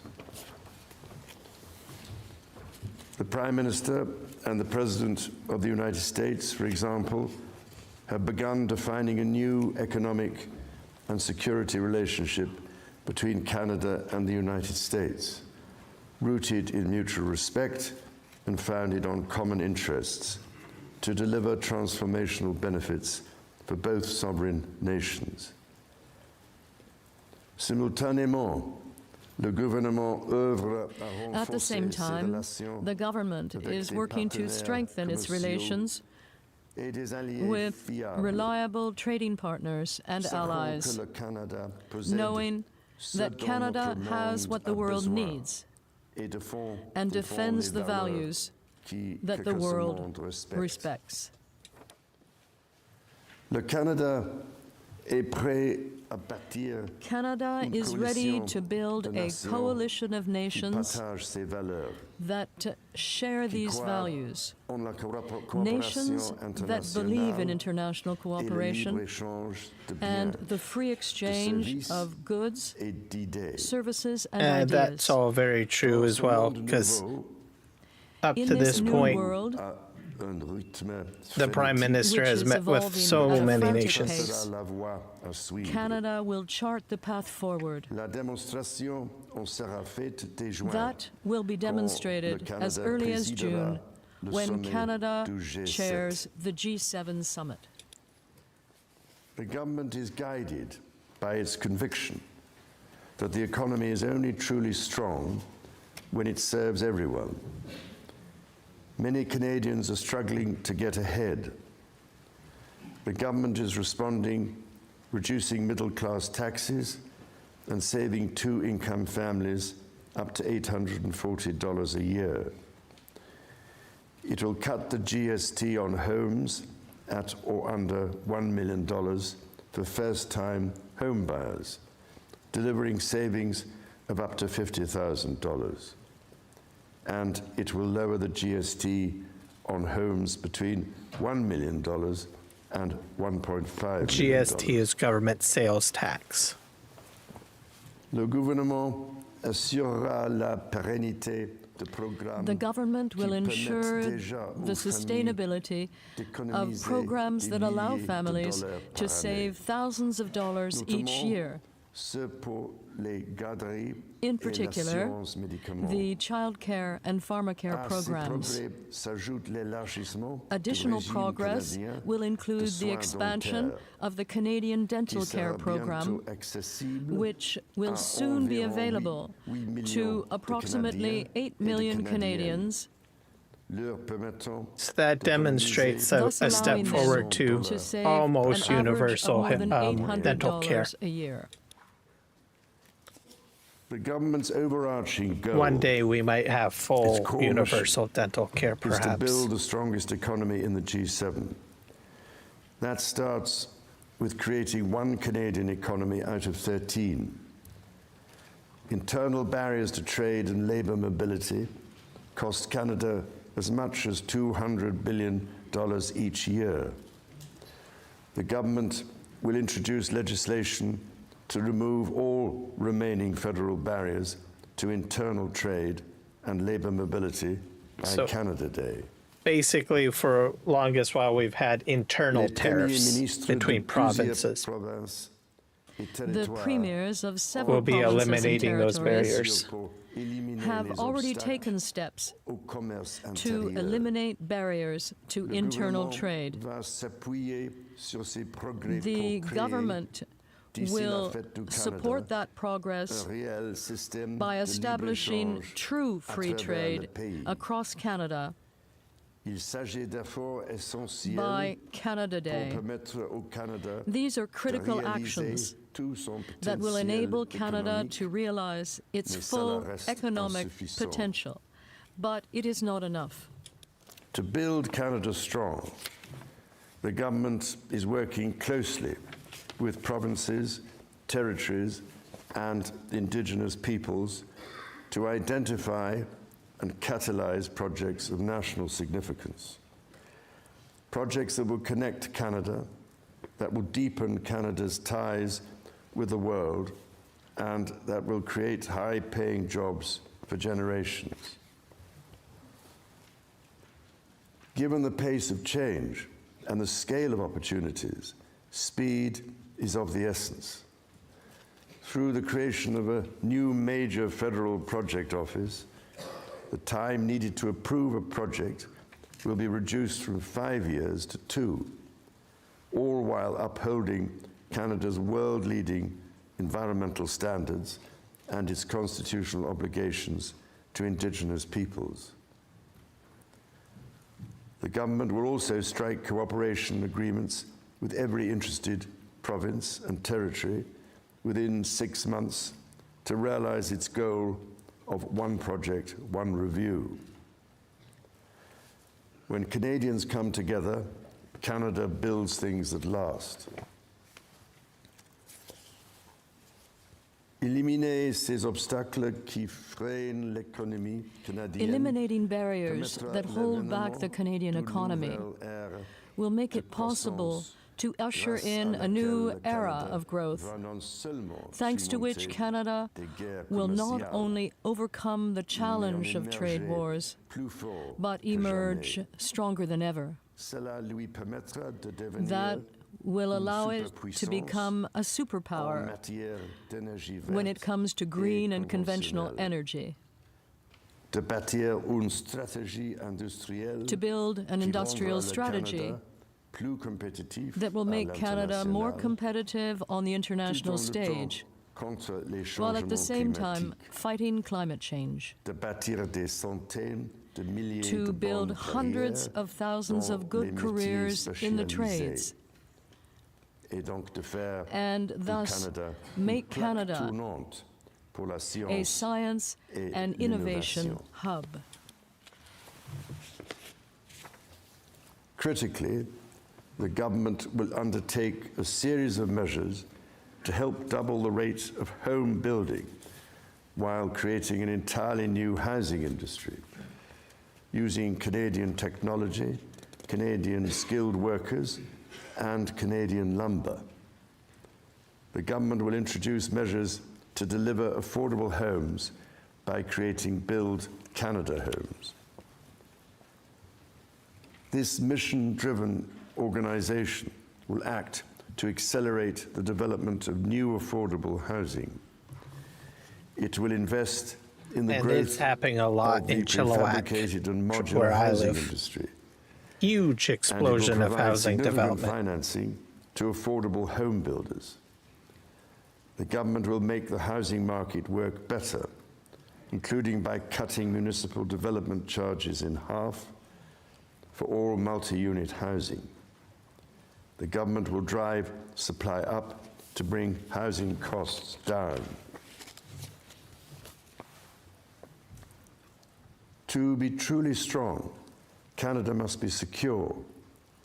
To that end, the government will introduce legislation to enhance security at Canada's borders. Law enforcement and intelligence agencies will have new tools to stop the flow of fentanyl and its precursors. The Canada Border Services Agency will be given new powers to examine goods destined for export, to prevent the transport of illegal and stolen products, including cars. Le gouvernement protégera la souveraineté du Canada. The government will protect the sovereignty of Canada by rebuilding, rearming, and reinvesting in the Canadian Armed Forces. It will spur the expansion of the Canadian defense industry by taking part in the Rearm Europe plan, and will thus contribute alongside European partners to transatlantic security. And it will invest to strengthen and boost Canada's presence in the north, because this region, which is an integral part of the Canadian nation, is now facing new threats. The government will discharge its duty to protect Canadians and their sovereign rights from wherever challenges may come at home or abroad. To keep communities safe, the government will hire 1,000 more RCMP personnel. It will change firearms licensing and strengthen enforcement of yellow and red flag laws. Weapons licenses for those convicted of intimate partner violence and those subject to protection orders will be revoked. Through the deployment of scanners, drones, and helicopters, additional personnel, and canine teams, the government will stem the tide of illegal guns and drugs across the border. It will take these steps while protecting the rights of law-abiding gun owners and indigenous peoples' long-standing hunting traditions. The government will bring a renewed focus on car theft and home invasions by toughening the criminal code to make bail harder to get for repeat offenders charged with committing these crimes, along with human trafficking and drug smuggling.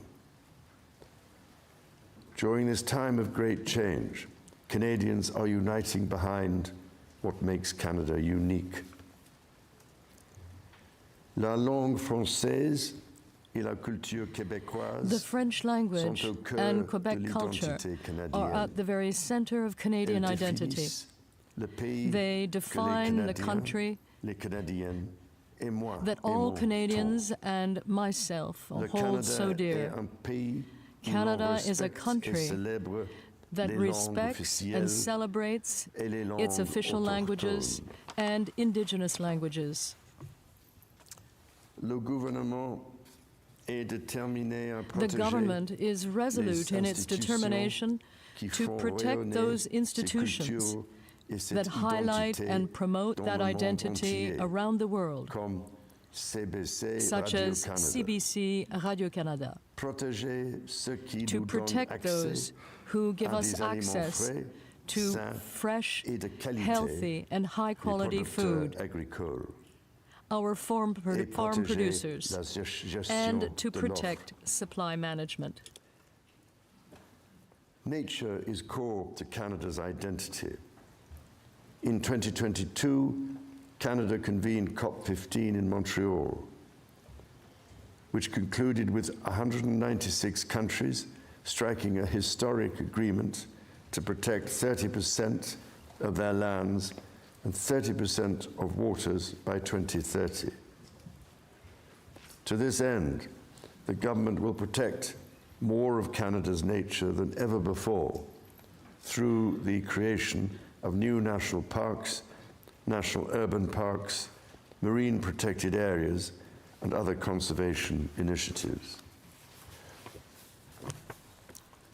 The government will always protect the rights and freedoms that the Charter guarantees for every Canadian. The government will be a reliable partner to Indigenous peoples, upholding its fundamental commitment to advancing reconciliation. Central to this commitment is the creation of long-term wealth and prosperity with Indigenous peoples. For that reason, the government will double the Indigenous Loan Guarantee Program from $5 billion to $10 billion, enabling more Indigenous communities to become owners of major projects. As Canada moves forward with nation-building projects, the government will always be firmly guided by the principle of free, prior, and informed consent. Canada's immigration system has long been a source of pride for Canadians and of dynamism for the economy. The government is dedicated to rebuilding the trust of Canadians in immigration by restoring balance to the system.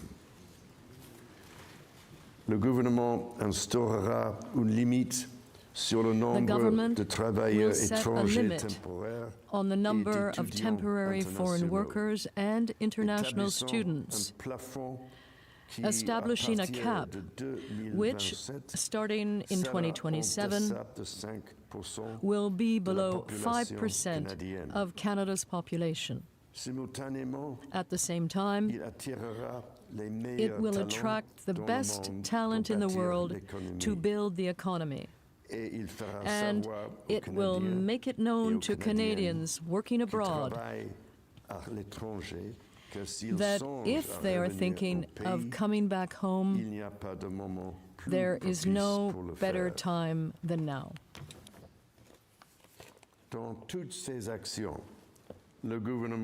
In all its actions, the government will be guided by a new fiscal discipline, spending less so that Canadians can invest more.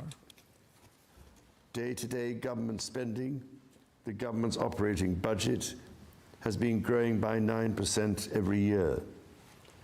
The government will introduce measures to bring it below 2%.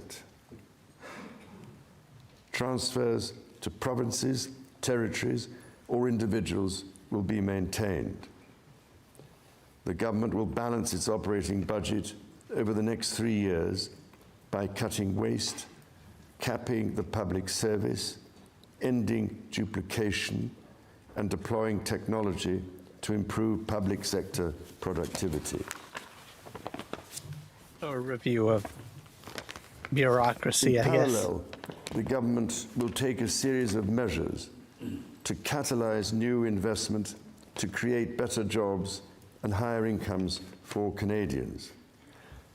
The scale of the government's initiative will match the challenges of our times and the ambitions of Canadians.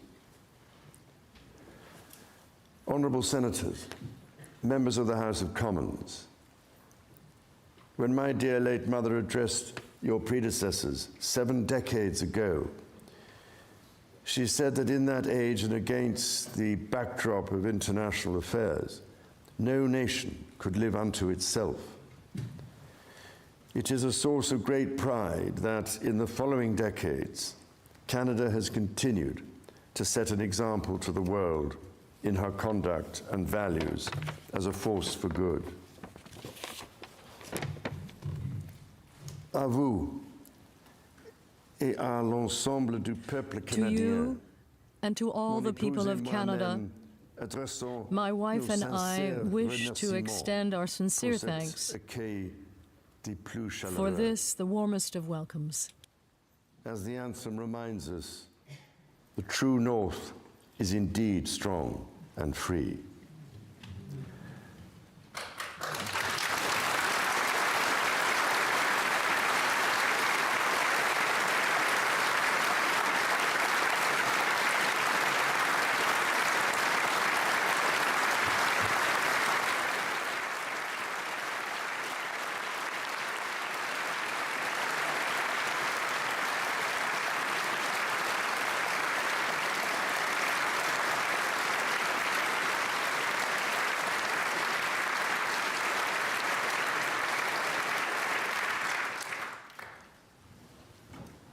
Members of the House of Commons, you will be asked to appropriate the funds to carry out the services and expenditures authorized by Parliament.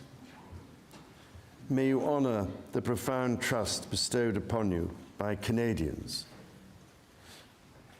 And may God bless and guide you in all your duties.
All right, there you have it. A moment in Canada's history that, as the Prime Minister hoped, would match this moment just the third time a monarch has read a throne speech, the first time in this particular Red Chamber.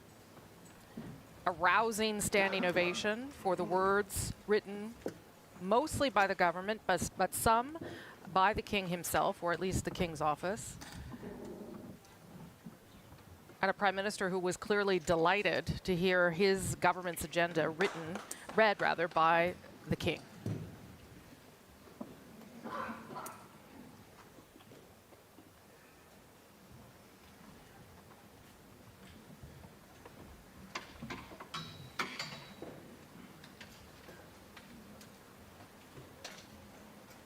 The throne speech has now been delivered back to the Speaker of the House of Commons with the instructions from the King that they carry out their duties now to the Canadian people.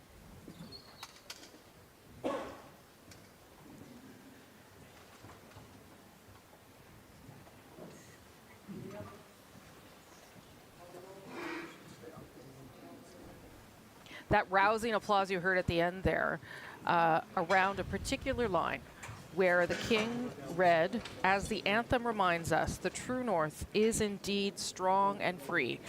And while those words would have been written by the Prime Minister's office, they were read by the King, and they would have been approved by the palace, and he would have felt comfortable saying them. It is not the only reference to Canada's sovereignty in this speech, and we'll go through that as well as some of the policy objectives that the government set out there as things get wrapped up in the Red Chamber.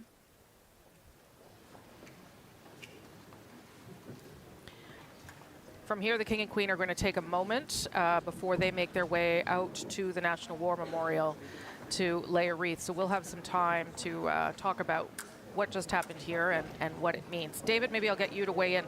There was lots of references to Canada's sovereignty, but in some of the words that the King himself chose to say before the government's part of the speech began, he talked about a renewed sense of national pride and unity. He talked about how Canada remains an important part of him and admiration for Canada's unique identity. Right, which is recognized across the world for bravery and sacrifice in defense of national values and for the diversity and kindness of Canadians. And then a paragraph reminding people of the shared sacrifice, marking the 80th anniversary of VE Day and VJ Day. The sacrifices at Juno Beach, at Dieppe, on the Somme, at Beaumont Hamel, which was where the Newfoundland Regiment fought under the Dominion of Newfoundland prior to Confederation with Canada, at Ypres, at Vimy Ridge.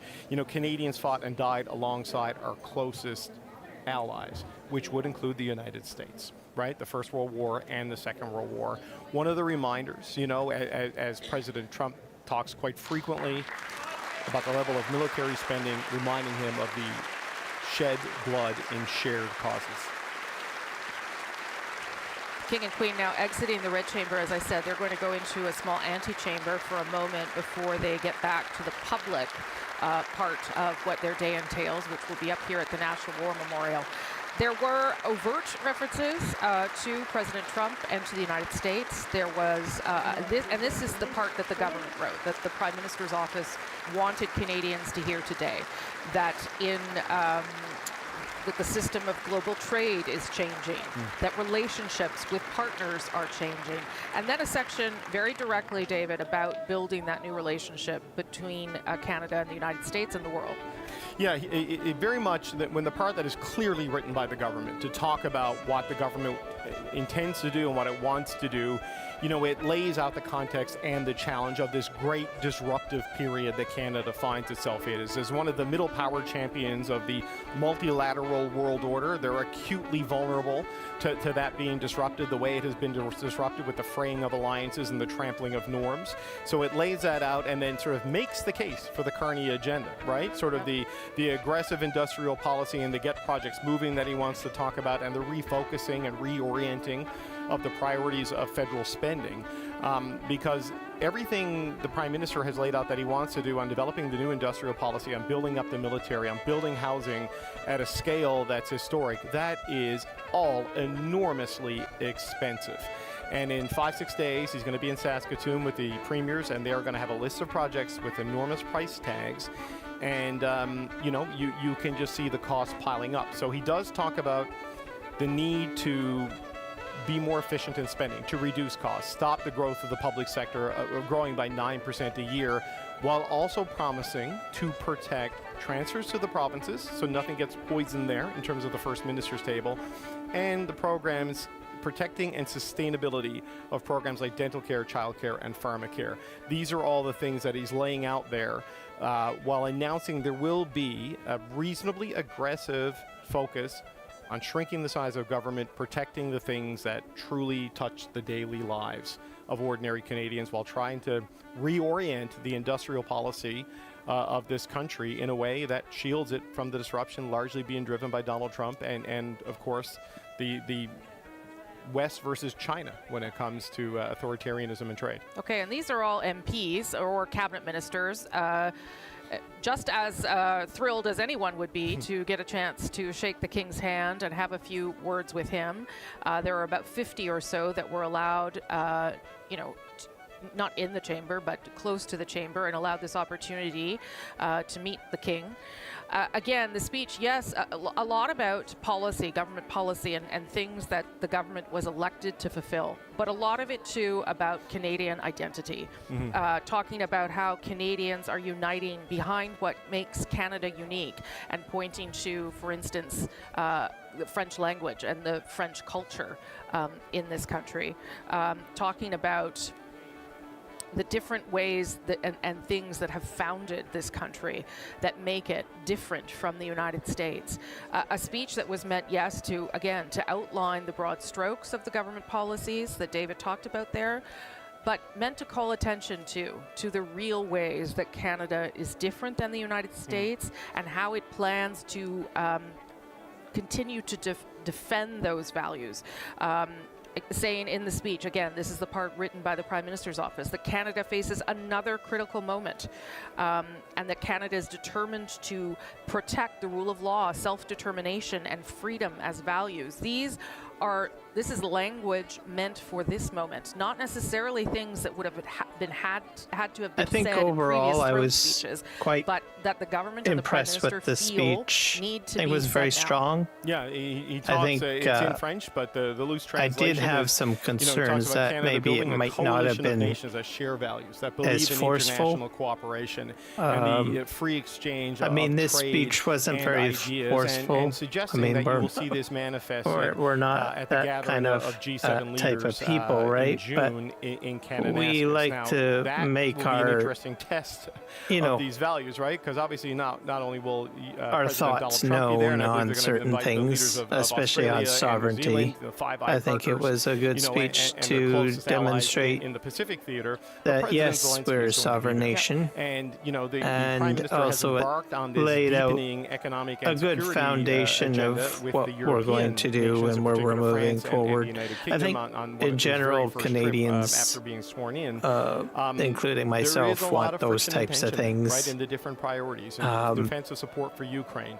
So talking about that, we'll have to see how it change and goes. the disruption and the belief in international cooperation. We've got a lot of and other respect for interesting rules things coming. when you have, like you I know, said, not that long this ago, is the G8 door nation, Russia, officially invading opening. Ukraine and, We'll be committing hosting the difficult war crimes. G7 So a speech in about Alberta. just over 27 minutes, well done in French and English by the King. Carolyn, maybe I'll just get your impression. Yeah, I thought that was very well done, that it was done in English and French and then the parts as that well. the government wanted him to say, and that he clearly felt comfortable saying, that were to reassert Canada's sovereignty and independence. Well, there was a great deal of warmth in the opening, his deep pride and pleasure that And as you can and see, his wife, he's Queen in good Camilla, were health, joining, everything like that. I know that Canadians he here had a bit of today. a scare He discussed his with very cancer, long but history of visits to Canada over I think he more did than well. half a century. This is his first as sovereign, and he referenced many visit years to ahead of him, Newfoundland I think. in 2009.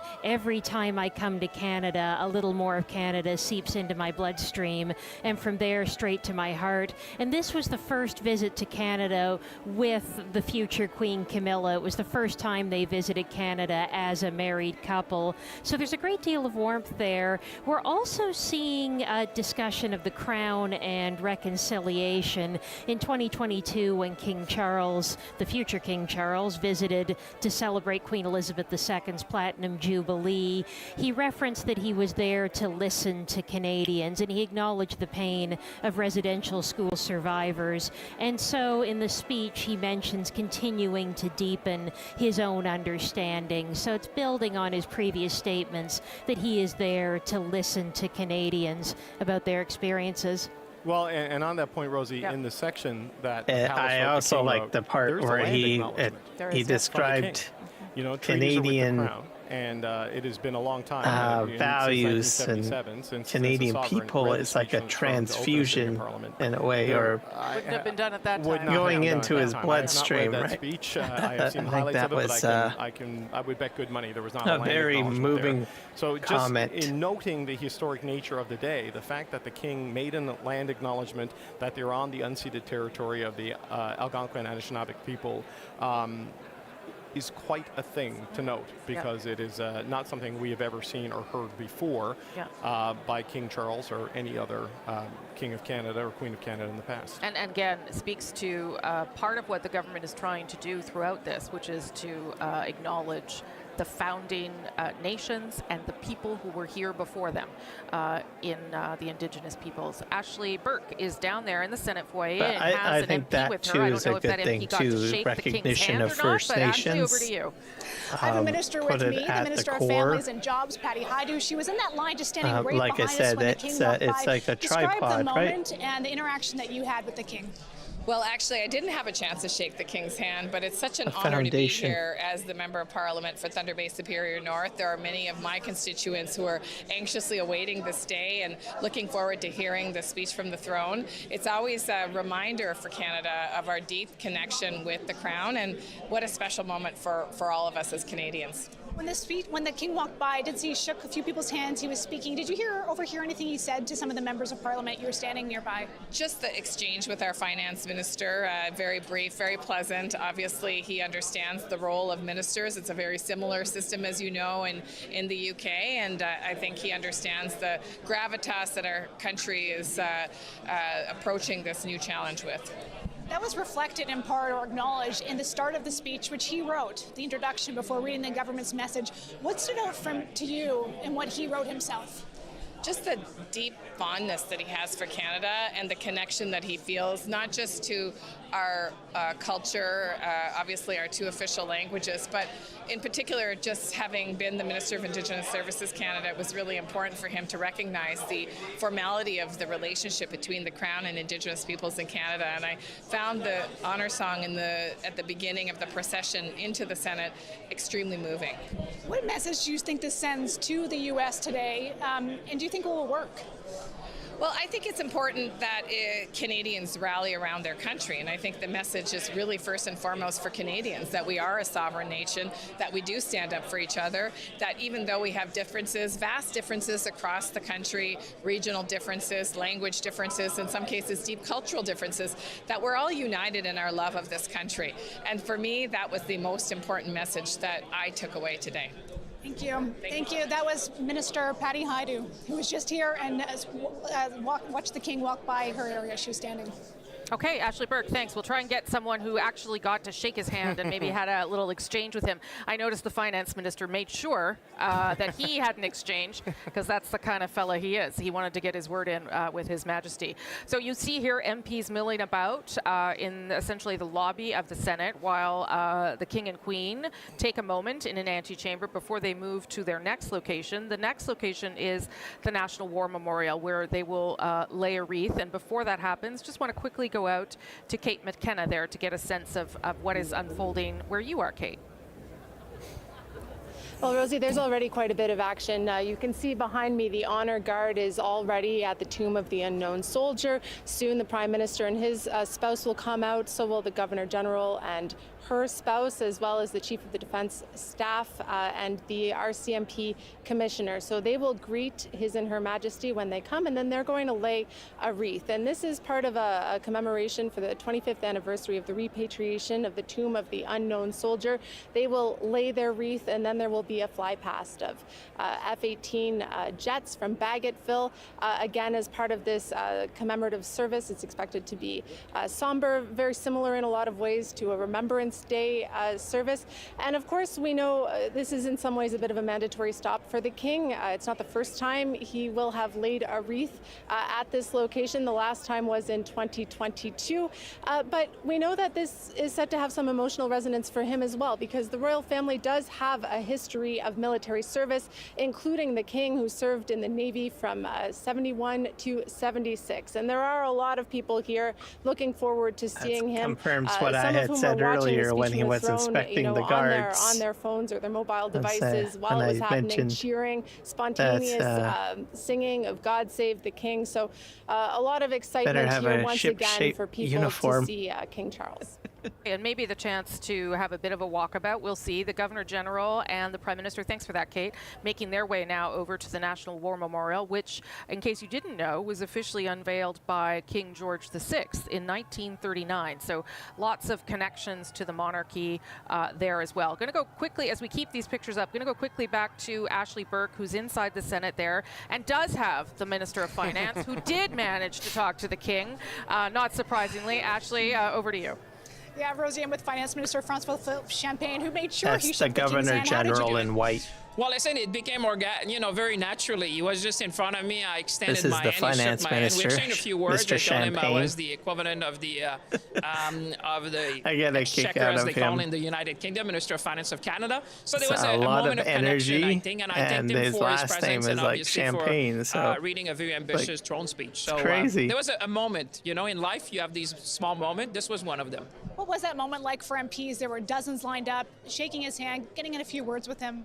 Well, people understood this was an historic moment. I think every Canadian, whether you were in the house here, whether you were watching at home or in the street, when he said Canada, true north, strong and free, I think everyone, I would think in Canada, at that moment, we realized the importance of that and the fact that we have the King coming and the eyes of the world which are watching Canada today. I'm very happy because this sends a very important message to the world. Canada is a confident country. Canada is an ambitious country. Canada is a strong country.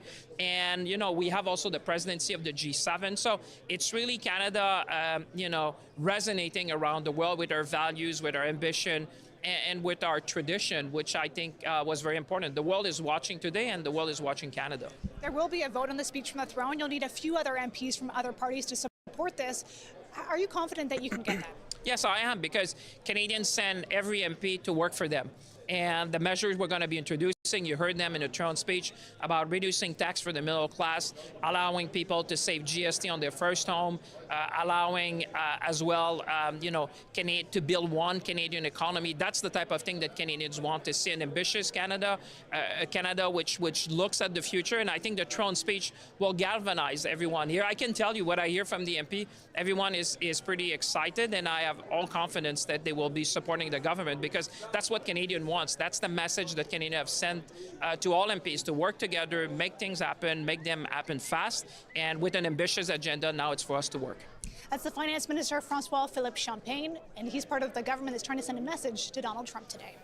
Okay, thank you, Ashley Burke. As you can see there, the Prime Minister doing a bit of a walkabout himself, something that he has got increasingly used to given his time on the campaign trail. Again, you wouldn't normally see this during a throne speech. Normally they just go off and get back to work. But as we've said, this is a moment in Canada's history, and the Prime Minister and his wife, they're also embracing it. Down in the crowds, our own Adrienne Arsenault is there. Adrienne. Hey there, Rosie. I have learned a lot down here today, helped by Torsten, Victoria, and Cindy. We've had some time. They've been here for hours now, waiting. You were telling me about the Senate, right? What did it used to be? It used to be an old train station. Indeed. I did not know that. So we've been waiting for the king, obviously, and you said there's something in particular you liked watching. What was that? I like watching the trains. Like, when it was leaving, we took line 2 and line 4. That's right. This is a man who wants to be a train driver, right? Yeah. Victoria, you came down here with some intention. Tell me why it was important. Yeah, just being here with my grandma was really important to me today, being at the National War Memorial. My great-grandfather was serving in World War II. He was a Cameron Highlander. Also, my great-uncle Wally, he actually died in Italy fighting for the freedom of Canadians. So being here today, just witnessing history, seeing the king lay a wreath right here, it's a really historical, once-in-a-lifetime moment that my grandma and I really both wanted to see. You also are in an interesting position because you're a Canadian at an American university. Yes. So you're staring at a different world right now. Yeah, definitely with the rising and heated political environment that I'm seeing. I just really want to be here to support Canada. Definitely a unifying moment. Seeing the UK and Canada come together, really important for me to be here. Support my own country, so that's why I want to be here today. What about you, Sydney? What are you thinking? Well, like I'm a second Cameron Highlander's daughter, and I've lived a long time and seen lots of stuff over the years, and here for my granddaughter, here for our country. It's a very special time. That's fantastic. It's been a nice feeling in this group. I Yeah. think we've all learned a lot here. Yeah, okay, and really we're great. still waiting. No one's wilting in the sun yet. No, I think we're good. There's still time. Rosie? Adrian. That is a very engaged group, as are most of the people who have gathered out here hoping to have a chance to meet the king, not just the Prime Minister, who's doing a good job, is going to have sore hands from all the hands he's shaking today on what is an important day for him and his government. We're going to go back to Ashley Burke in just a moment, but as we wait, I mean, this is a remarkable moment of Canadian patriotism, and I'll go to David and then maybe Carolyn, and that is something that is sort of the silver lining of all of this with Donald Trump and the threats of annexation and whatever else you want to call it, is that Canadians have embraced in a different way what it means to be Canadian, and that's indeed what today is about as well. Yeah, in the early I agree with stages those of it, comments. it manifested itself in a little bit of anger Quite and a bit. hostility, right? Yep. The booing I of think the we national were, anthem. we've Remember been that? quite One of the tariff shooken up days when with you and me and everything. Katie Simpson were on the air for like 100 I think it's a little hours. bit more, You know, the clip came in of the not anthem just a being shaken up, It's but quieted shock, a little bit from I that guess. to more of a resolve and a But determination as people instead sort of, of rallied around the flag. you know, just it certainly was a through line that punctuated the entire dwindling on recent it, election campaign. we like, and well, you can see it just, you know, we gotta riddling the policy pull up our approach socks of and do dealing something with the about U.S. it, I as guess. you need to, but taking care of business here at home with internal trade and cooperation and speeding up the way we do things as a country on the industrial side of things. But I think and this also is a looking win east for and us west rather than today. just south all the time. For opportunities Part of it and is that Here's when the King and Queen Parliament there, was led by the Usher of the prorogued, Black and Rod, then you the have messenger of the sovereign. these different he's gonna lead things them up to happening their next, with tariffs stop. and all of that stuff. We're like, well, can we Lots do of big anything? cheers And there I think for the King for and the Queen, most and I part wonder, we've Carolyn, done how much things. of that is about the monarchy and how much is about I think we Canadian realize that identity. we're The not two are obviously connected, but perhaps in a different way completely right now.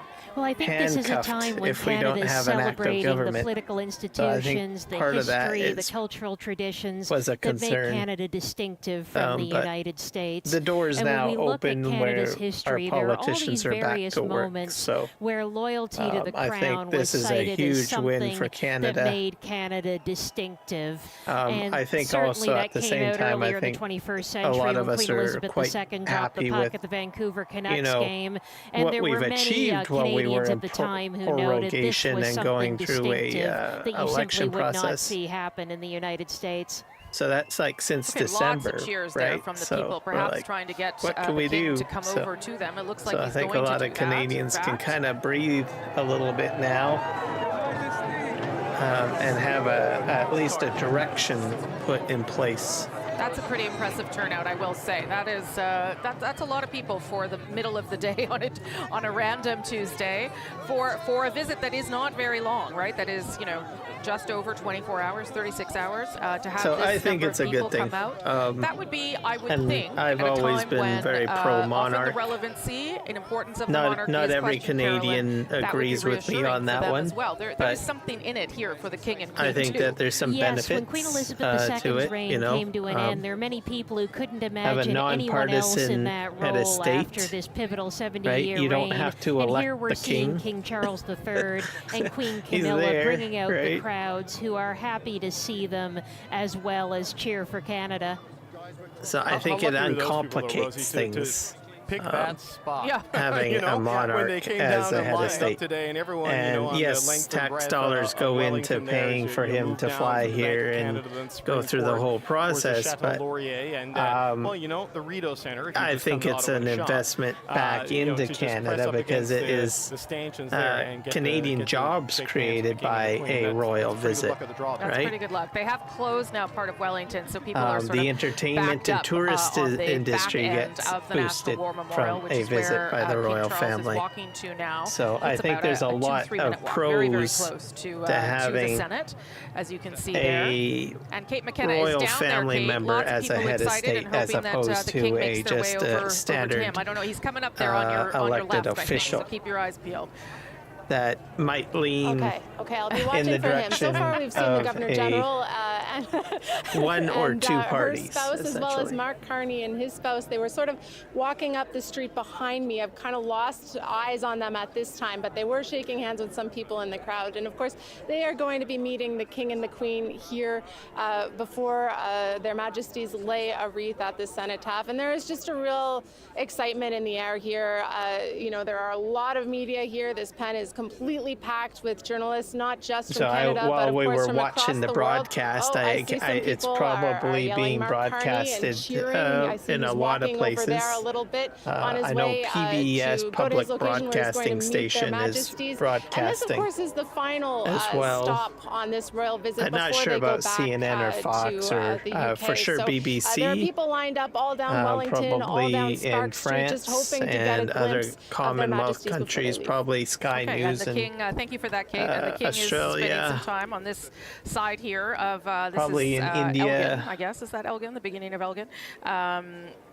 Where And the a King number is of other greeting people just on the Commonwealth side countries of the National War Memorial where he's headed across right the after world. that. I think there's about Taking a 52 little bit of time Commonwealth to countries, greet if I'm people, not mistaken. And seems to be enjoying Have it. to look that up. I think it's 52. He's just outside our set. Like, I can go and invite him in if you want. You try that. You try that. There's a lot of body men around him. I'm not sure how that's going to go for you. You've already got an exclusive with the Prime Minister, David. Let's just. Well, I'll give him the chair. You can have the camera. Okay. We'll see if we Let's can see do this. how many Commonwealth countries. He is.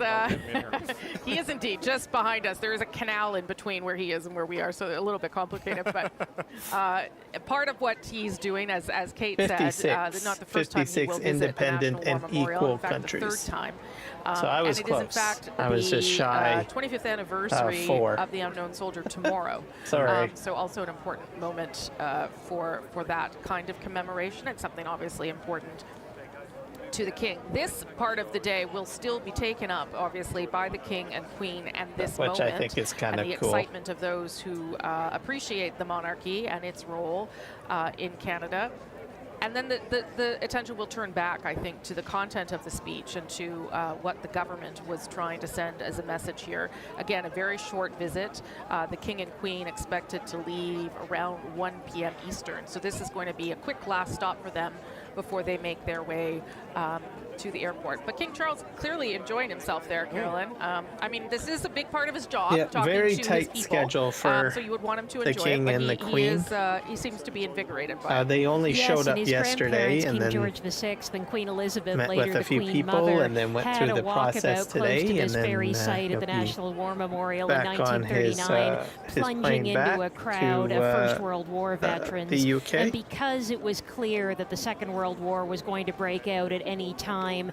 That was highly symbolic, and there were veterans there who were just wondering if only the Germans could see this right now. I think also I was happy that he recognized the Canadians' contribution in the Second World War. The Royal Walkabout. So King Charles is very much following in the footsteps of his grandparents and of his parents, greeting as many people as possible. He mentioned that in the speech. In fact, that was referenced in the speech, in the part that the government wrote, that it was in 1957 when the Second World War was still very alive for many people. The Cold War was intensifying, and the Queen was there at that moment as well to sort of reassure Canadians at a difficult moment for the world.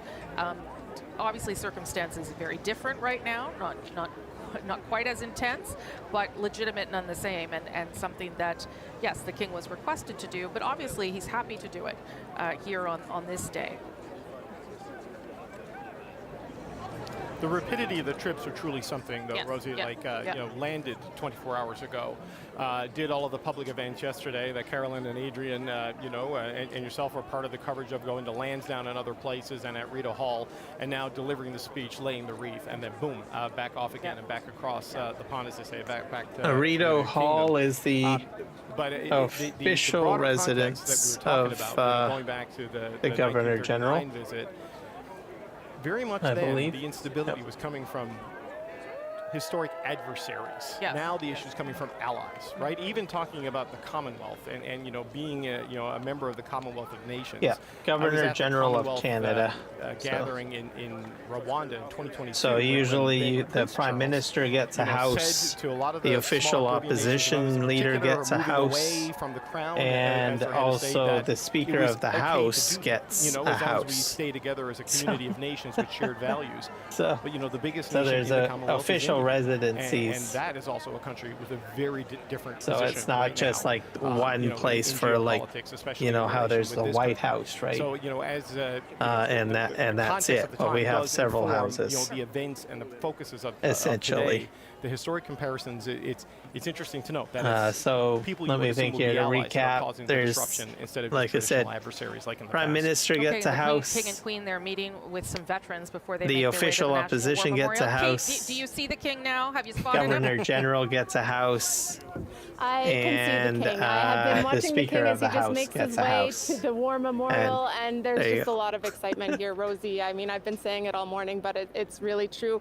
So he's it's almost like taking his having time like there, 4 speaking White with the Houses veterans, but in a way. before he did right? that, he spoke with a number of people who have been waiting for him, in some cases hours. And of course, as we've been talking about, this is the final stop for him. Except I don't think that these houses, they're more like residencies essentially. He has been taking whereas a lot I of think time the White House is people, more or and less so has where the Queen actual as government they have stuff been, does happen. making their way. It's actually, as we know, just a very short but the walk president from the lives Senate building on site to the War Memorial. at the same time. And It's a little bit different. It's more like a traditional residency, except for maybe Rideau Hall. That it has taken the amount of time that it has. I have a feeling that is more diplomatic. He'll be some greeted diplomatic by the Prime stuff that Minister, the happens Governor there. General. We saw them on their approach, as well as the Chief of the Defense Staff and the RCMP Commissioner before he lays a wreath here at the War Memorial. So that's something we're watching for. I see he's now finished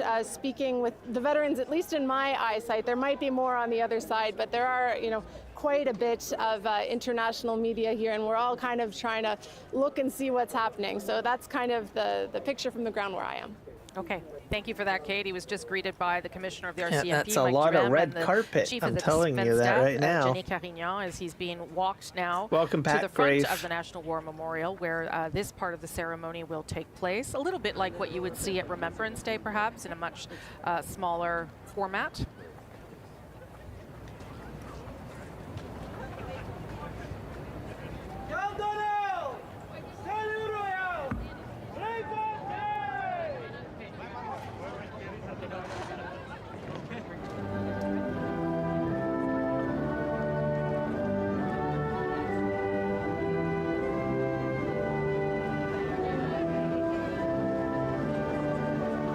God save the King.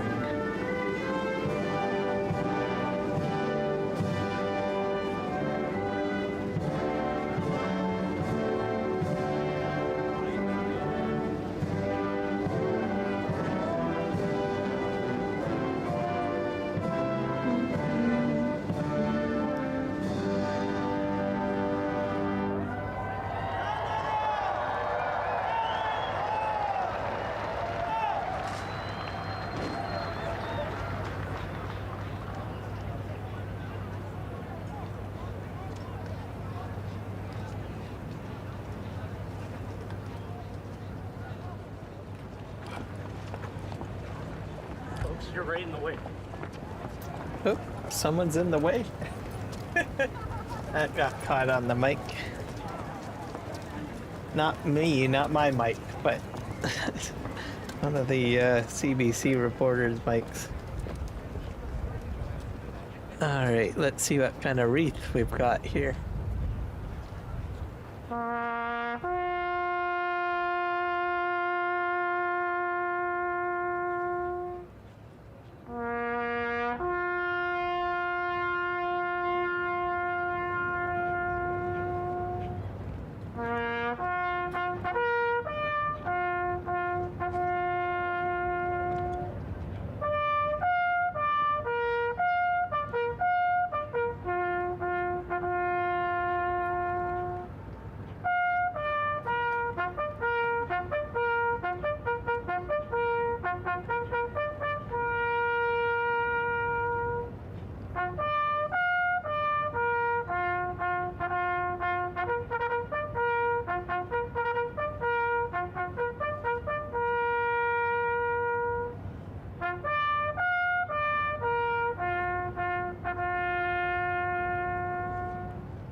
Oh, I wonder if they're gonna fire the guns.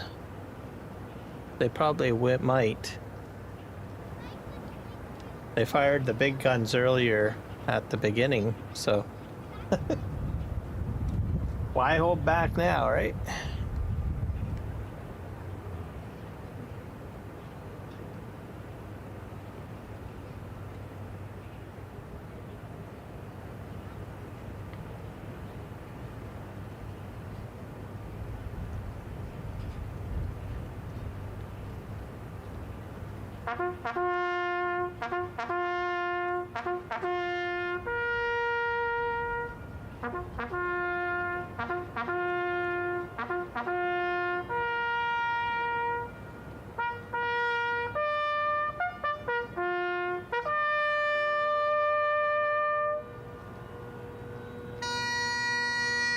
Oh, bagpipes.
Now he's gonna put the wreath down.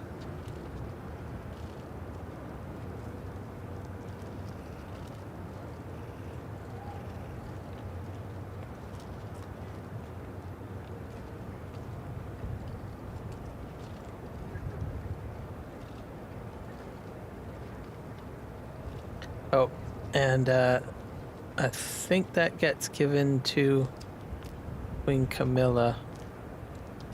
She gets to put one down too. I think that's a bouquet of roses, I think. Yeah.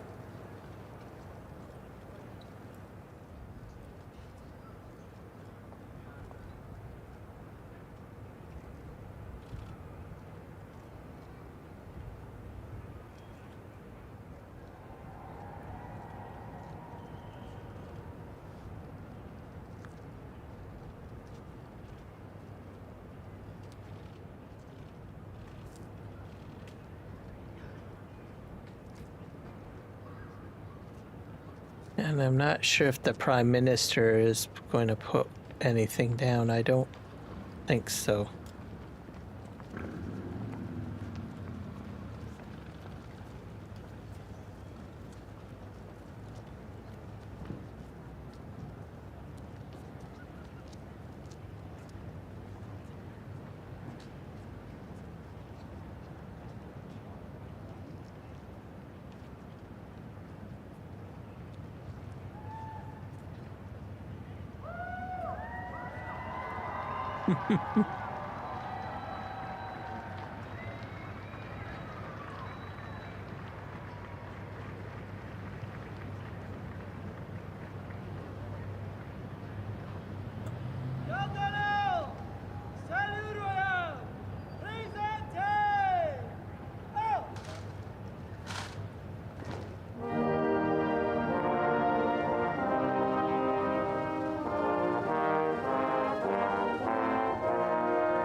Oh yeah, F-18 flyover.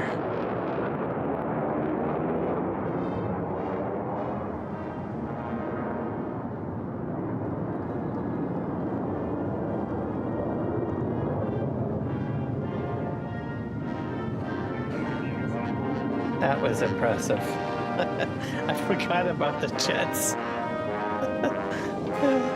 I don't know if they're going to fire the guns, so well, I guess we'll have to see.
We had to have one of those fishing ropes around the tip of the screw.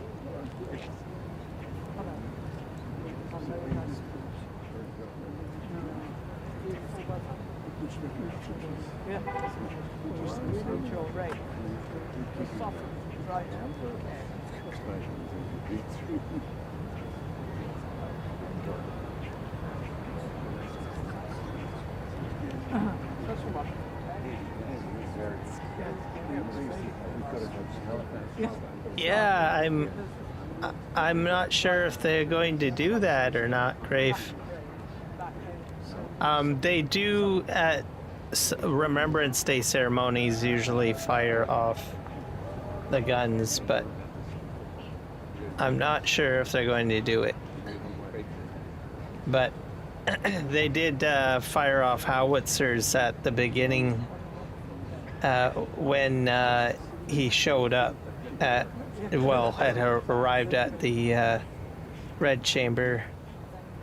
All right, the King and Queen making their last moments of chit-chat and small talk with some veterans here at the National War Memorial.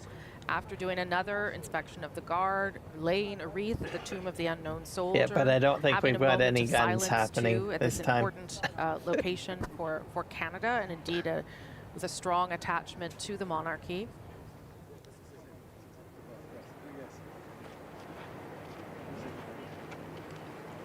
Going back now to thank the Commissioner of the RCMP and the Chief of the Defence Staff.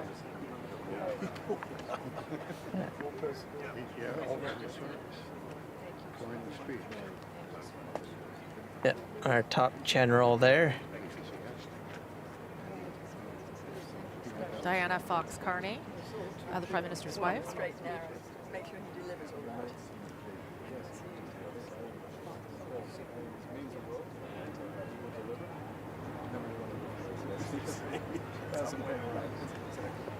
Prime Minister thanking the King. I heard the Prime Minister's wife say, I'm going to make sure he delivers on this now. So there's one person who's going to hold him to account as he greets the Governor General and Prime Minister's wife.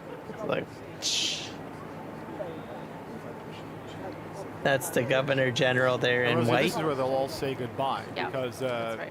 while they accompanied him, the King, throughout this and much of it, they will not be taking him to the airport. No. The last person he sees is Stephen Guilbeault, I believe. Yes, that's right. The Minister of Canadian Identity, where the Heritage Portfolio now lives, will have the duty of, I don't know if escorting is the right word, but accompanying Seeing him off, the King and Queen to the airport.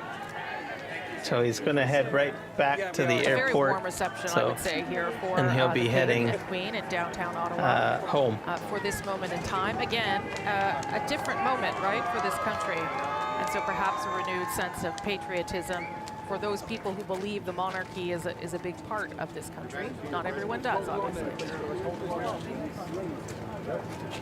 Having a hard time getting him in the car there. Seems to want to shake a few more hands. A few more hands to shake. We also had that beautiful fly past, which on a gorgeous day here in the nation's capital, couldn't have asked for a better day for this. Yeah, I definitely agree with that. Very good day for it. But again, a very, very brief trip. From here, they will make their way to the airport. Whereas David points out, it'll be a very small ceremony of departure with just a minister and some other ceremonial people there. People like the doctor, the medical professional yeah, that accompanies. This is the thing, when we have this rare privilege, in our careers to travel internationally with the Prime Minister. A doctor always travels with the Prime Minister, the same for members of the royal family. So those people who are there in the close contact, looking after them and tending to whatever needs they may have, because they need to be healthy, they need to perform. Those will be some of the last people to say goodbye to as they leave Canada to go back to the United Kingdom. And obviously an enormous amount of security around both the King, the Queen, and of course the Prime Minister and Governor General. And a lot of road closures in the nation's capital over the past couple of days to make sure all of this is accommodated and dealt with. And you can still hear people cheering. There were in fact some hip hip hoorays, which I don't think I've heard since maybe I was a small child, to encourage the King and Queen as their motorcade now departs for the airport. I mean, we can talk about the politics of it, Carolyn, but from a royal perspective, a pretty successful trip, I would say. Yes, that was a very successful royal visit. There was a lot of enthusiasm from the crowds. There was Canadian flags cheering, spontaneous singing of God Save the King. And you could hear at the end a few people shouting, "Thanks for coming." So him taking the time to come to Canada to open Parliament at a time when he's been undergoing cancer treatment, that's very much appreciated by Canadians. Very significant. Yep. And as he departs, the royal standard on center block will come down and the Canadian maple leaf will go back up to signify that this has happened, that the King has departed. The Prime Minister, for his part, probably has work to do. He has an interview to do with you. Does he so, have that? yeah, I he don't know has if that. qualifies as work or not, but in a couple of hours. Yeah, we're going to have that conversation in a few hours. After the King and Queen have officially left Canada and everything is back to normal, and you'll of course be able to see that at 5 o'clock on our show on CBC News Network, Power and Politics, and we'll also be streaming it live on YouTube if you're away from your television, want to watch it on your phone. But it's my first time meeting Mark Carney, Rosie, all right. let alone interviewing him. Okay. So I'm looking forward to it. Yeah. Well, I think he's talking there. Let's listen in if we can. Institutions, from Indigenous peoples through to the Senate, the Parliament, the Supreme Court, the military represented for the Speaker of the Throne. Brilliantly delivered, I might add, by His Majesty. You see the enthusiasm.